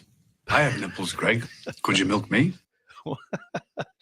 So anyway, but I think that shirt was a very fine brand. Although, not that there's anything wrong with a Dillard shirt, I guess. I don't know that I've ever had a Dillard shirt. I thought the setting that you and Fine Bob had with the beach in the background was beautiful. I thought everything about it was lovely. It was very lovely. It was. And I went on there and frankly decided to just start ripping the Big Ten, which is what I'm going to get to real fast here, because, there's a lot to rip on with the SEC without question. And they overstate things. There's a lot of hyperbole. I mean, my God, this week in Florida, SEC coaches, seriously, they act like playing in the SEC is like going to war. It's like, calm down, guys. Okay. Yes, you have the best league, but can we take it easy a little bit? And then yesterday, Sankey's handed out these big info packets about their, all their metrics for the last 10 years. But getting into it this week, and I've got some comments on a column right now from the Big Ten side of things. Guys, there is no comparison, okay? There is no comparison in the quality of football, not money. You got more money, Big Ten, a little bit. It's close. That's a great debate. Big Ten, SEC revenue and fan bases and tailgating and state, those are all great debates. The football, it is not close. So I went through this as we talk about these auto bids, ridiculous. Tony Petitti, we've ripped him. We've gone through it. Tony Petitti, the Big Ten commissioner, is trying to push through this auto bid garbage and play-in game garbage, which would be terrible for a sport that's already dealing with all kinds of things, ripping it apart and mangling it beyond disfigurement. Okay. This would be, to me, by far the worst thing you could do, okay? But part of the argument back, there's a million arguments back, but one of them is, again, You're going to give 4 to that league? So let's talk about what programs in both leagues in the next 20 years, if you had to bet your money, say, here, list the programs that could win a national championship. I guess I don't know how you bet money on that, but you know what I'm saying. Yeah. You had to put it on the line. Here are the programs that could win a national championship that are legitimately like, I could see that program winning a national championship in the next 20 years. Alabama, Georgia, Tennessee, yes. Oklahoma, Texas, LSU, Auburn, Texas A&M. Yep. Some people can complain about that. Texas A&M has every resource you want. Now, I know they've screwed it up, but you have to include them. That's 8. There's somebody else too. Would you go Ole Miss? No, I did not include Ole Miss. I wrote this, and of course, I'm stupid and not like looking at what I wrote. Did we say Florida? Yes. Okay. No, we did not say Florida. There you go. There Florida. you go. Yeah. I don't think it's arguable that those 9 belong in that discussion. And yeah, like, you could have an Ole Miss, but I'm not going to include them. I'm including, like, you feel good about absolutely all the elements are there for those 9. Okay, so let's go through the Big Ten. Michigan, Ohio State just won the last 2. Of course, they're in there. Oh, yeah. I'm going to include Oregon for sure. I think they've got all the things you need. And I'm going to include Penn State. Yep. They got all the things you need. Please tell me a 5th team. There is not a 5th team that you can make any case for. I would make one. Now, I don't know about this coach. USC, you can win a national championship. Yeah, you're right. Okay, there's 5. I hate expansion. Damn it. Okay, fine, it's 5. But that's still okay. So that's I in my mind it was I didn't write USC in the column, but that's okay. It'll be fine. Ignore the column. 9-5. Okay. Yeah. Yes, USC absolutely has a profile. 9-5. And again, beyond that, get into the ones that you wouldn't. I mean, I'll take Ole Miss and what they have going for them over Minnesota, Nebraska. Iowa. Yeah, I mean, like, and that's the thing. Like, Nebraska was a team, the program that formerly, I can't say that anymore about them. How can you say that about them? There's a huge difference. That is the point.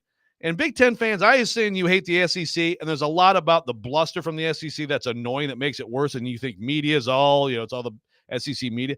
But can we look at the actual football being played and be realistic? It's not close. Got one text that says if you're going to have Florida, you have to have South Carolina and Ole Miss. Based on what? No. Florida, what are you talking about? Florida has won recent national championships. They've won 3 in the last 30 years. I mean, they yes. No, you do not have to have Ole Miss and South Carolina. There is a huge difference. Sometimes you go with coaching hires, you go the wrong way. But no, the profiles of those programs are very different. 615-737-1025 is our phone number. Teron Davenport will be with us coming up next. We'll get into all things Tennessee Titans with him. We got weekend winners coming up at 8:30. All that ahead. Robbie and REXRODE, 102.5, 106.3 The Game.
ESPN's Teron Davenport talking Titans now on Robbie and Rexrode on ESPN 102.5 The Game and the Game Nashville app.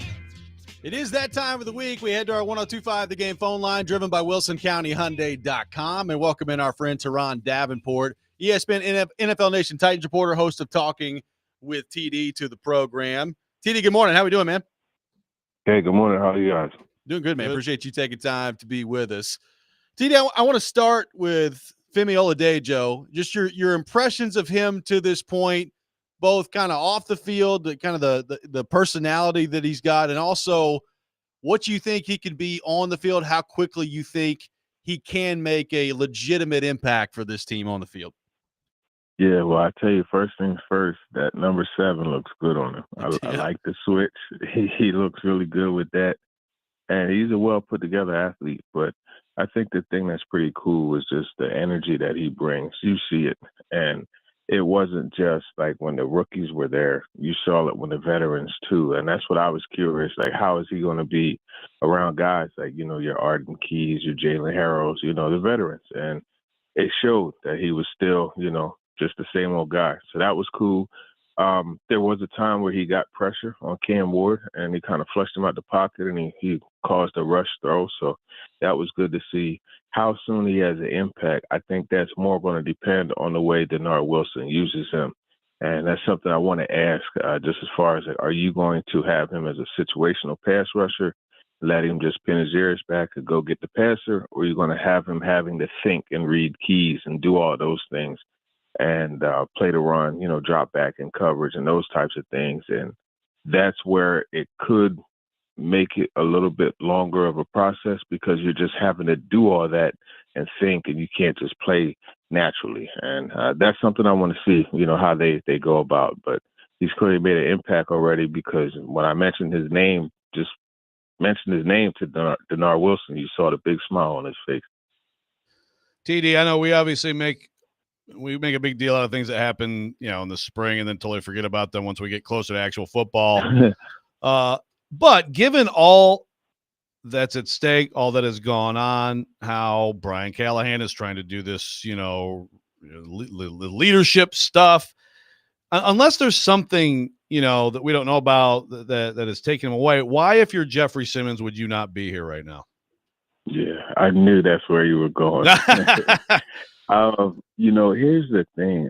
I wonder what it is that's keeping him. I can't imagine it's something like major or big time event or anything like that, because Callahan would have said that, right? You want to make sure you defend your players. Yeah. It just seems like Jeff, he has his routine, and he has stuff that he does in the off season, and to him, the voluntary part is not a time for him to be here, but rest assured he'll be here when it goes to the next phase. And as Brian Callahan said, there's no one that he has to worry about less to be ready than Jeffrey Simmons. But at the same time, optically, in this changeover where the leadership and the team building and the culture and all that is being focused on, it would be good for him to be here. TD, what did you make of the way that Will Levis kind of handled things the other day, knowing that, he was going to have to answer questions about all that at some point? Obviously, you were in the thick of it there. So what did you make of the way that Levis handled that? I respect it. I respect it a lot. And even, when asked about going elsewhere, he's like, man, I have no control over that. And then asked about last year, he's like, I had a lot thrown at me, and, it sucked, but you know what? We learned from it. And I think that's really the right attitude. And then he went and he did the things that he and Brian Callahan and the staff, they felt was necessary to do as far as working on with Jordan Palmer. And he came back. I mean, he had some moments, where it was like, okay, I could see there's some progression, but then again, you had the end of practice, and it's like the same old stuff. You know what I mean? The pick six. So it's going to be one of those things where you just want to see it work out and how it comes along. So I thought it was interesting, TD, Callahan the other day talking about, JC Latham. I know Latham is going to be, as you know, he's going to be great in terms of being open and and really revealing on stuff, and just the whole, the weight thing and how it maybe, kind of tripped him up last year. And I know sometimes young players have to learn that. But first of all, does he look markedly different to you? And how much of a big deal do you think that was? How different do you think it could be? And of course, then you have the switch to the right side as well. Yeah, well, he does look a lot different. His body is it's been refined. He still looks big. Don't get it twisted, but like he's a better put together athlete, leaner, I guess you could say. And I mean, he said he got up to between 360 and 370 last year. And when you're that big, like you can get away with being that big and slower, at in college, right? But you get to this league, man, you got guys coming off the edge. I mean, you got guys running 4.4s, 4.5s, with 1.47, 10-yard splits. Like these dudes, they get off the ball. You know what I mean? So you got to be able to get back in your drop and have the speed to handle that coming off the edge and stay in front of the guy. And that's something that he struggled to do, towards the end. I mean, he mentioned the embarrassing game against Will Anderson and Daniil Hunter, and that was a wake-up call for him. And I think it's good that he was able to do that. We talked about the diet. He cut his hair. He just had a complete makeover, it seems like. And flipping to the right side, it's where he played before. In college at Alabama, he said he feels more natural there. He could play the left side, but he feels more natural on the right. So we'll see how that works. TD, two-part question for you. What were your initial impressions of John Fossil, and how nice would it be to get like 6 or 7 weeks into the Titan season and to not really care all that much about what the special teams coordinator is going to say throughout the week? You know what? Even 6 or 7 weeks into the season, I think with John Fossil, we're going to care what he says, man, because that dude but maybe care in the right energy. way this time. Yeah, exactly. It's not going to be like, all right, let's hear what wild thing that he's going to say that we could tear apart. I think it's going to be, the opposite of that. I was really impressed with him. I liked the conversation. Again, the energy, and he made some great points, and he was very clear in the things that he wants, and returners and just special teams overall. And he said, I want guys to want to play special teams. Like, I want this to be something that they want to do. And I think that's a positive. And it is the third phase of the game that, not all guys do want to do. So we'll see how that rubs off on the rest of the roster. Are we talking like Kerry Coombs type of, like, oh, you got to just watch this dude during practice, and he just had his 8th coffee? We talking that kind of energy? Not that type of energy. Kerry Coombs, I was calling him the honey badger. He's different, but it's still good energy, though. Yeah, absolutely. It's going to be fun to watch. TD, great stuff as always, man. Really appreciate you taking time to be with us. Hope you have a great weekend, and we will talk to you next week. All right, for sure. You guys have a good one. Absolutely. Teron Davenport, our guest on Robbie and Rexroad, joins us every Friday morning at 8 o'clock. We'll react to what TD had to say coming up next. Take your thoughts on the Titans. Rexroad's wardrobe continues to be under attack. We'll get into that coming up next as well. Robbie and Rexroad, 102.5, 106.3 The Game.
Welcome back in, Robbie and REXRODE, 102.5, 106.3 The Game. I got some tickets to give away to see Incubus performing Morning View in its entirety, plus the hits with special guest Manchester Orchestra and Paris Jackson at Bridgestone Arena coming up on Wednesday, June 25th.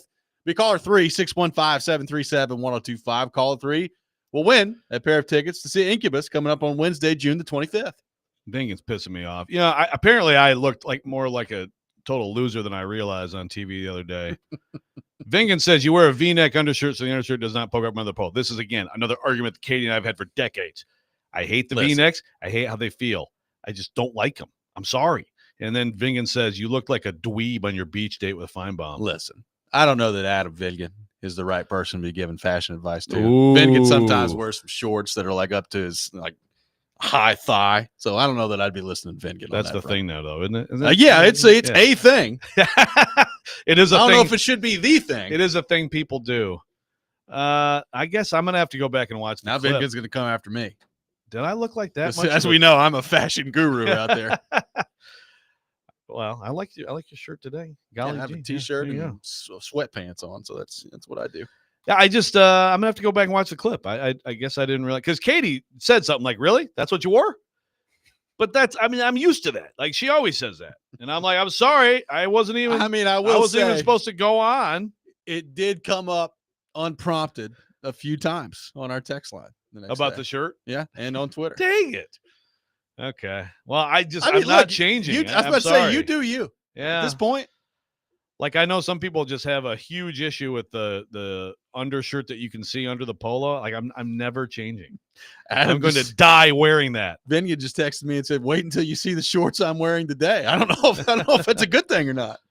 Vingan has. I think Vingan's got a little fashion, his own little fashion sense.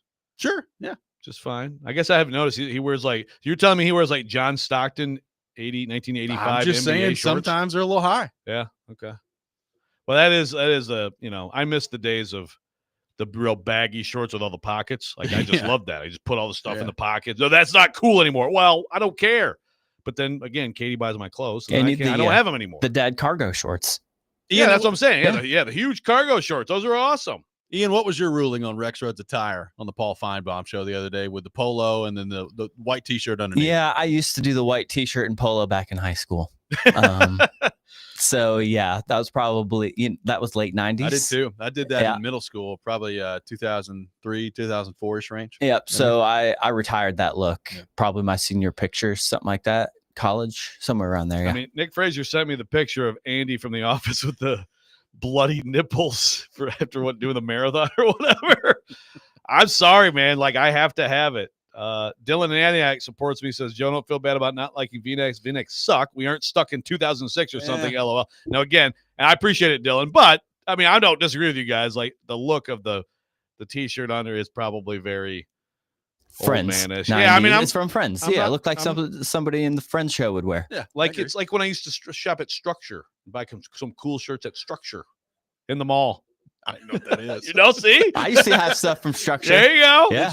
Oh yeah. Some sweet threads from Structure. Oh yeah, they used to have one in Cool Springs Galleria in the 90s. Okay. Oh yeah, late 90s. I was there. I've been there. I'm about 3 years from like polyester bowling shirts and pants. I'm just look like one of those guys in the movie Cocoon. Drew in Columbia says cargo shorts.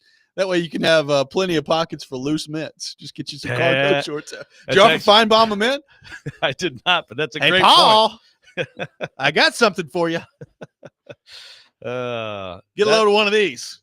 See, that's the thing with cargo shorts. You can have a pocket only for the mints, and then if you keep it clean, why would anyone turn it down?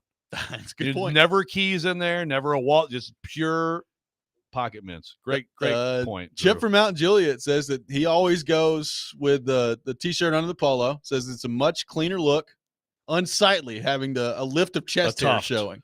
Yeah, he corrected himself. A tuft. That's a good word. Oh, yeah. Chest hair showing. And I'm very sporadic in that way anyway. But I agree. I don't like seeing that stuff. I don't want to see someone with their collar, their stuff unbuttoned like it's a 1970s disco. If you don't have the t-shirt underneath, then you put a couple of the buttons up and you just leave the one or two, and you're good. I think if if Feinbaum's really going for, to drive the ratings up over there on the TV show, next spring meetings, a Feinbaum REXRODE shirtless desk appearance on the beach in beach attire. That could be the way to do it. Maybe I'll do tank top. Maybe. Okay. As long as I can run right. Yeah, probably not. As long as I can run right out to the ocean. I mean, maybe, we can reconvene in Atlanta at the SEC meetings. I sure as hell hope not, but I mean, it's possible. Are you going to have to go to that? I don't want to air my, laundry with my other job in public, but please don't make me go to SEC Media Days. Remember when SEC Media Days came to Nashville a couple years ago, and everybody was like, "It's great, it's in Nashville this year," and we were like, "Oh no, great, it's awesome." Yeah, we had no issues great with the experience show there too. Yeah, everything went well. Internet was working. It was great. I did follow Joe Milton around for the day though, so that was fun. You did. One texter says Glenn Ellerby wears 2 shirts under a polo. So thank you, Brandon, for weighing in. Oh, Ellerby, is there a show in America? I mean, I'm sure there's probably one in Knoxville where Glenn Ellerby, the offensive line coach for Tennessee, catches more flack than on this one. I would love to know if this does happen. Does this happen on Knoxville shows? Because Brandon did come on the YouTube chat and he said, we were talking about Barry Trotz change. He said Heupel isn't going to change and fire Ellerby. I don't know. Is he as much like a lightning rod on Homer Radio as he is here? I don't know. I don't know. People, that's the thing, man.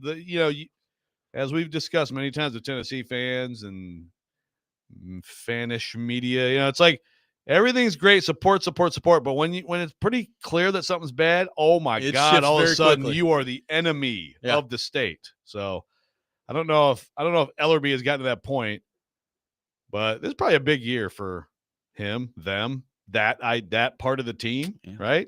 Well, and also, like you got a 5-star tackle coming in.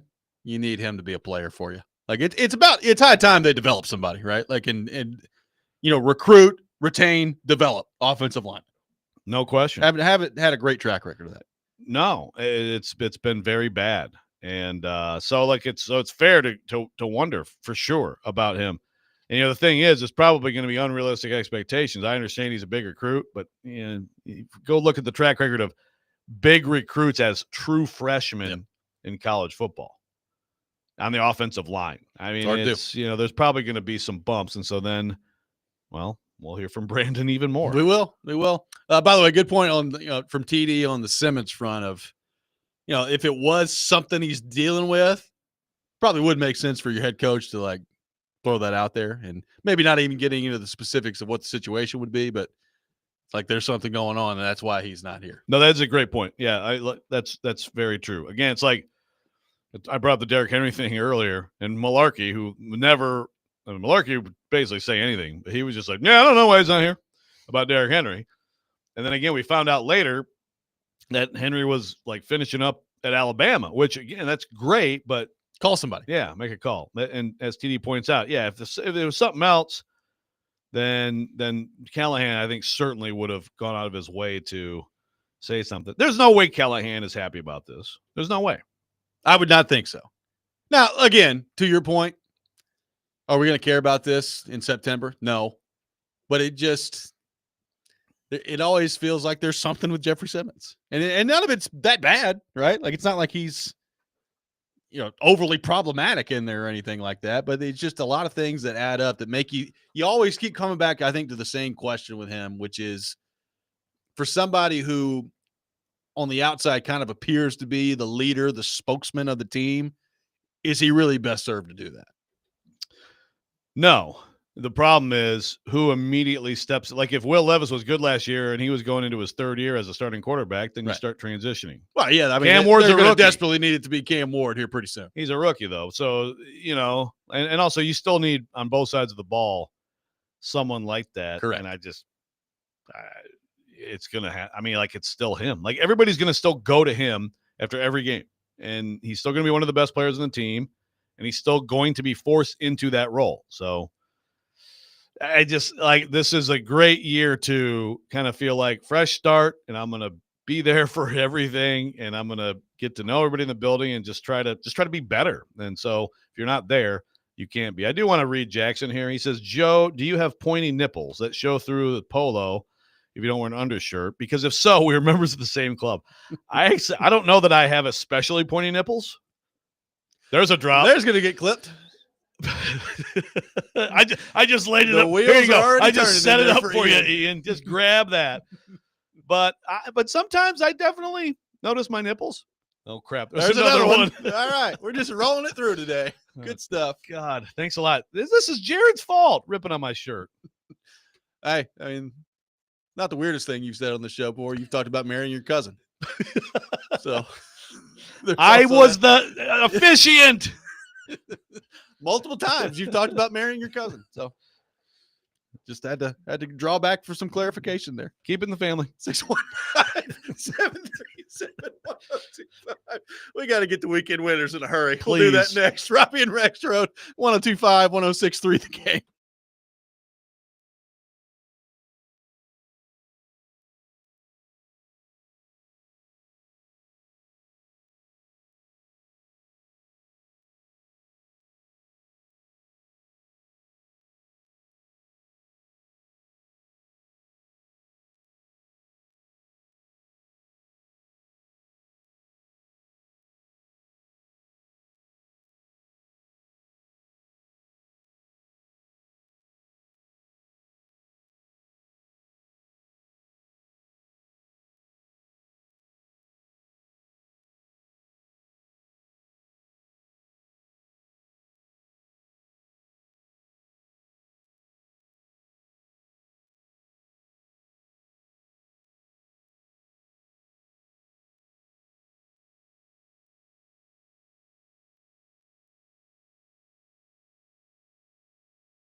It's time to pick some winners.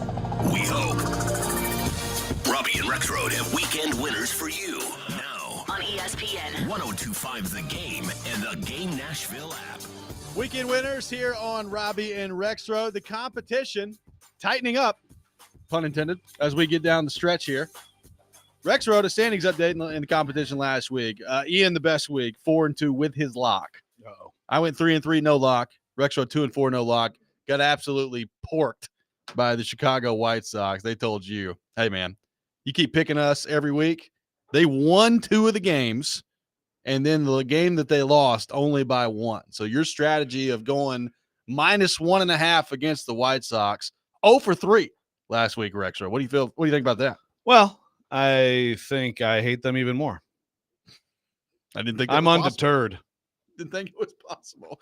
Which means the overall standings are as follows. Rexrode 42-36, 8-5 on his locks, good for 50 points. Ian Safar 42-36, combination of Nick Keyser and Ian Safar. Ian has done very well since taking over the competition. 7-6 on his locks, 49 points. One back of Rexrode. I am 41-37, 8-5 on my locks. Also 49 points. All three of us within 1 point of each other in the competition. Wow. Here we go. It's good. It's going to be very interesting down the stretch. We begin with the regionals. We'll start here in Nashville. Vanderbilt, the number 1 seed in the NCAA tournament. The question is simple. Will Vanderbilt win their regional? Joe, we begin with you. Yes or no? Yeah, I'm going to have to go yes. The pressure is on without question. It should be fascinating to see if they can continue the momentum, but I've got to like them at home against this field, and they're going to get a chance to get some revenge after losing the Battle of the Barrel to Louisville. Ian Safar, will Vanderbilt get out of their regional this weekend? Yes or no? I'm going to say yes, and I might as well. I think I'm just going to go ahead and lock it. But yeah, I know that's risky in the College Baseball World Series to lock anything, given the, tournament bracket situation, postseason, whatever. But I will lock Vandy down. Yeah. I will also go yes. I will not lock, but I will go yes. Vanderbilt gets out of their regional, which Vanderbilt fans, you might ought to feel nervous about what we just did there. Same question for Tennessee. Insofar, we begin with you. Will Tennessee win the Knoxville regional this weekend? Yes or no? I will also go yes. Not as confident in this one, obviously, not going with the lock, but they're playing pretty well here down the stretch. I'll go yes. I will go no. I think Wake Forest is coming out of that. I will go no for Tennessee winning the regional. Joe Rexrode, will Tennessee get out of their regional? See, I like that. If they break your heart, you at least you have a benefit here. You can there may be something to that. You kind of play both sides. It's tough. I think Wake definitely has a chance to do this. Wake has some. I think Wake's gonna enjoy playing that ballpark, just like they're the type of team that'll enjoy playing that ballpark. But I got to go Tennessee. I think Tennessee's going to advance. I think we're going to get Tennessee, Arkansas in by far. To me, next week would be the most fascinating super regional. Be a lot of fun. The Knicks and the Pacers coming up in Game 6. Knicks stay alive last night. Pacers going back home. They're a 3.5-point favorite in this matchup. I will start. I think it comes to an end for the Knicks. I think the Pacers win by about 6 or 7. So I'll go Pacers minus the 3.5 in this matchup. Joe Rexrode, Pacers and Knicks in Game 6. Yeah, the Knicks have been tremendous on the road, and they fought back. And sometimes you have a game like 2 nights ago or last night, game like last night, and that can flip things. But I have to go with the Pacers. I think at home, I think Halliburton's going to bounce back, and I think they'll cover. Ian Safar, your beloved Knicks, 3.5-point dogs in Game 6 on the road. How are we feeling? Yeah, it's just not enough points. I don't know, 3.5. I'm going to take the Pacers. A Pacers sweep here on the I'd program. like to be wrong on this one, but I don't. I'm going to go with the Pacers minus 3.5. Indy Ben would approve. We move to the Indy homerism individual portion of the program. Ian Safar, your first individual selection. Okay. I haven't had great luck with these guys, but on the roll lately, unbeaten streak. The last game here of the month tomorrow before they take a little bit of a break. Give me Nashville SC to get the dub. Going Nashville SC with a win, which has burned Ian a few times. Yeah, I've been off on the wins and the draws. I've been kind of going back and forth. I haven't lost, which is great, but I can't, the draw thing kind of messes everything up. I believe it's NYC this week. I believe you're correct. So yeah, give me Nashville SC versus NYC. Going with the win for Nashville SC. Joe Rexrode, your first individual selection. The Baltimore Orioles suck. I don't care. Give me the Orioles against the White Sox today. Now, here's my question. Am I still I'm +1. Am I +1.5 with the White Sox at the Orioles? I can research. I believe that is correct from what I saw earlier. I've closed the app. You are. Yes, the White Sox are +1.5. Beautiful. So you're going Orioles -1.5 That's against fine. the White Sox. There we go. My first individual selection. We will have one Stanley Cup final game in the books by the time we do weekend winners next week. So give me the Edmonton Oilers, game 1 against the Florida Panthers, in what I think is going to be an awesome Stanley Cup final. I'll take Edmonton in game 1 to win against the Panthers. Joe Rexrode, your second individual selection. Okay, White Sox, Orioles. I'm either. I'll go down with the ship. I don't care. I will go down with the ship. I still believe that in the end, it's going to work out in my favor. The odds are that the crappy doo-doo White Sox are going to lose enough to help me win this competition. And in Saturday's game, I'm going well for you so far. Well, I had a little surge, and then last week, bumped me off a little bit. I will do the same thing. I'll take the Orioles on Saturday. Going with the Orioles -1.5 against the White Sox on Saturday. Ian Safar, your second individual selection. I'll bite and take Edmonton as well. I do think there's going to be some type of revenge factor. Game 1 rematch of the Cup final from last year. They're going to come out. I don't know if they'll win the series. I kind of think they will, but I do think they're going to come out ready in game 1. So give me Edmonton to take game 1 as well. Going back to Pacers-Knicks in game 6 coming up. The over-under is at 218. Give me the under. I'm going under. 218 for Pacers and Knicks coming up in game number 6. Joe Rexrode, your final individual selection. Sunday, White Sox, Orioles. Orioles lock. Sunday's my lock game. I feel good about it. Okay. Locking down on the Orioles on Sunday. Big Baltimore Orioles guy, Joe Rexrode out there. Give me the Red Sox +1.5 against the Braves today and make it my lock. I'm locking down. I don't even care if they win. Plus the 1.5 against the Braves. I will take it, and I will lock down on it. Ian Safar, your final individual selection. All right, well, we have to pick on our boys. The Mets are playing the Rockies. Yes. And I will take the Mets -1.5 tonight. Going Mets -1.5 against the Rockies. Of course, I took the Yankees -1.5 against the Rockies last week, as did Ian. I locked down on it, and the New York freaking Yankees lost to Colorado last Friday. So you've jumped off the bet against Colorado train. I'm just not going to do it every week. Yeah. It's too easy. Well, some of us are consistent. Well, for better or for worse. For better or for worse. There's no doubt about that. I would assume that the Colorado Rockies will get back to their losing ways. Now, granted, they did lose the next 2 games to the Yankees. They just happened to not lose when I needed them to, which is, frankly, typically how this competition goes. Sorry, we got more text coming in on the nipples. It's really a problem. I've seen that. Yes. Yeah. By the way, Colorado now 9-47 on the season, which is a 161 win percentage.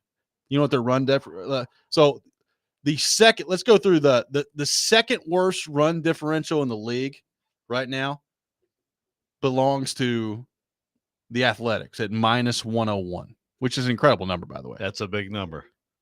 Just take a stab at what Colorado's is right now. 172. You're very close. It's -175. Wow. That is a bad. That is a 74 run difference between 1 and 2 right there, by the way. Good Lord. Bad news Bears, man. It is wow. Incredible how bad they are. 615-737-1025. Our phone number. Final thoughts on the regional matchups for Tennessee and Vanderbilt. Coming up next, we'll take your thoughts heading into the weekend as well. Robbie and Rexrode, 102.5, 106.3 The Game.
Robbie and REXRODE brought to you by First Horizon, Big Bank Muscle, Small Bank Hustle. Visit firsthorizon.com/getitall. Live from our Busy Bee Plumbing, Heating, and Air Conditioning Game Nashville studios.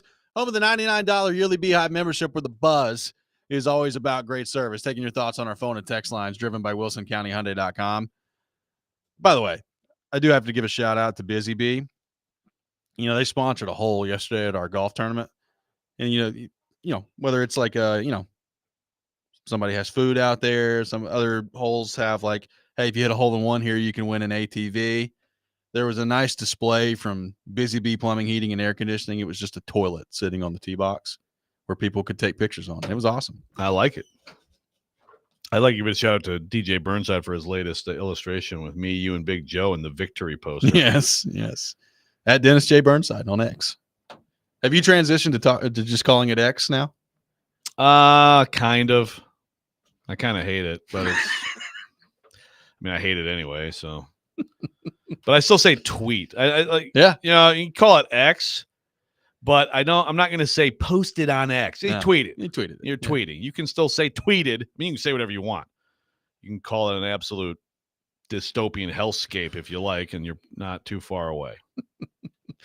Big vocabulary words there from REXRODE. Thank you.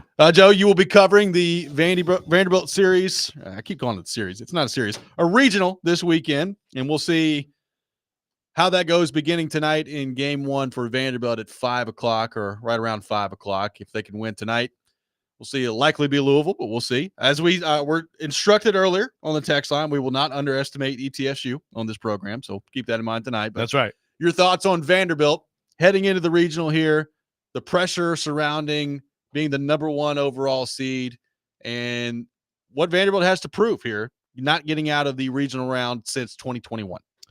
Yeah, you set that tone with that first game. It's so huge. Get the first game. And again, this is why I think Tim Corbin's always been consistent. Tony Vitello's doing it with Liam Doyle. You know, it's so important to get into the winner's bracket right away and not get into that. You know, now you gotta play early tomorrow, and you're one loss away from your season being over. The pressure triples immediately, and that's why it's like setting that tone. You win the game tonight if you're Vanderbilt. You get to the 8 p.m. game tomorrow night, and of course, it's possible if you win both of those that you could then punch your ticket to the Super by winning at 8 p.m. Sunday night. You don't want to get in the now. Vanderbilt has the pitching depth to be able to handle it if they do get there. But you don't want to have to use it, and you just don't want that pressure. And I think that today is just a huge game to set the tone. Kind of, okay, all this great baseball we've been playing, some of the best defensive baseball in the country, timely hitting, getting a little more power. The freshmen are going, a lot of pitch. Just keep doing the same thing, and you're gonna be fine. But it's hard. It's hard psychologically to just keep doing the same thing. I understand that the SEC tournament is the postseason, but it's not this. And obviously, it's not the regular season. So I think tonight's just a huge start to try to set a tone and kind of just see if they can just continue doing what they're doing. Consistent, excellent baseball. Have you watched film on each individual player of Wright State? You prepared for that tonight? Yeah. Yes, I will have a breakdown on X later. Good. With sort of, I've got some advanced stats to go along with the OPS and everything that I think people will really enjoy. It's interesting. It's interesting stuff. JBS, is that your stat? JBS? Yeah. Joe's BS? Is that the stat you come up with? I like that. The JBS quotient. Yeah. Speaking of my BS, very important stat in baseball. Yeah, I like that. Did you know Joe writes for The Athletic? Thank you. Well, speaking of that, I'm watching now. I haven't watched the clip of this, me with fine, but I look fine. I think it's a nice thing with it's like a dark shirt, nice contrast with the undershirt. Bingen's in there. No, I don't care. He's giving us the thumbs down. I'm not changing, and it has nothing to do with my nipples. Okay, I just gave you 3 today. Oh yeah, you can milk anything with nipples. I have nipples, Greg. Could you milk me? I bet it's been more than 3. Yeah, but just specific nipple drops. We have 3 specific nipple drops. There's 4. Your thoughts on Tennessee in the regional? I do not have them winning coming out of it. I think Wake Forest is going to come out. What do you make of the regional, which typically if it's been in Knoxville, you look at it and you say, well, Tennessee's going to be in good shape if that thing's in Knoxville. It has not gone overly well for them in Knoxville recently. So Let's see how that translates to postseason baseball. But a very interesting team in Tennessee that did not end the season overly well. Got a little bit better in the SEC tournament before they got crushed by Vanderbilt. But also, when you look around in terms of recruiting rankings and all the other stuff, still one of the most talented teams in all of college baseball. Absolutely. I mean, Liam Doyle's going high in the draft, and they got some other guys, Fisher. I mean, Marcus Phillips is absolutely, at least a second-round pick. So, no, they've got guys, and then you got guys like Hunter Ensley who have been there. I mean, look, the defense it's just been a problem for them, not just with base running, stealing, but also just defense in general. This today, talking about setting the tone and all that stuff. I mean, Liam Doyle. Is he going to be Liam Doyle of most of the season? He's kind of had a rough patch here. You got to get over that. Come out, dominate a team. And then, again, it's the same thing. If they do that and keep the staff nice and, rested and everything, can go to the winner's bracket day 2, I really like their chances. Liam Doyle is a key, man. Today, tonight. So both of these teams, huge games. Yep, absolutely. And it's going to be interesting to watch. Like you said, if Tennessee does get through their regional and Arkansas does, which, by the way, I mean, Arkansas should. They're a heavy favorite, too. I think they might be, by the odds, the highest favorite to get through their regional. They have been known to not necessarily come through in the postseason the last few years. No, it's been – I mean, they had clearly the best team a couple years. No, they've had a terrible run of that, so pressure is massive on them. But how awesome could that be of a super regional between Tennessee and Arkansas in Fayetteville? Man. And again, you could argue that would be the two most talented teams in the field playing each other just to get to Omaha. Yeah. So it's kind of a raw deal for both of them too, but it would be great. And real quick, on this, I should have brought this up at some point earlier, but Tim Corbin, like the whole idea that he's changed, he hasn't changed that much. Yes, they've gone a little bit more to the portal, but they've had to go to the portal. I think they've raised more money and all that stuff. I think Tim has sort of gradually embraced what you have to do, but they're still going to be based on high school recruiting and on all the things he does to develop players and people. Now, that's not changing at all. No, that will not change. And going back to the Arkansas thing real quick, as Tim Corbin told us on the show a few years ago, it's a different place up there. Yes, so it is. We could see it. Woo pig. Have fun watching the regionals this weekend. We'll be back on Monday morning to break it all down. Chase and Big Joe up next. You're listening to 102.5, 106.3 The Game. Oh, God. My nipples. It's starting.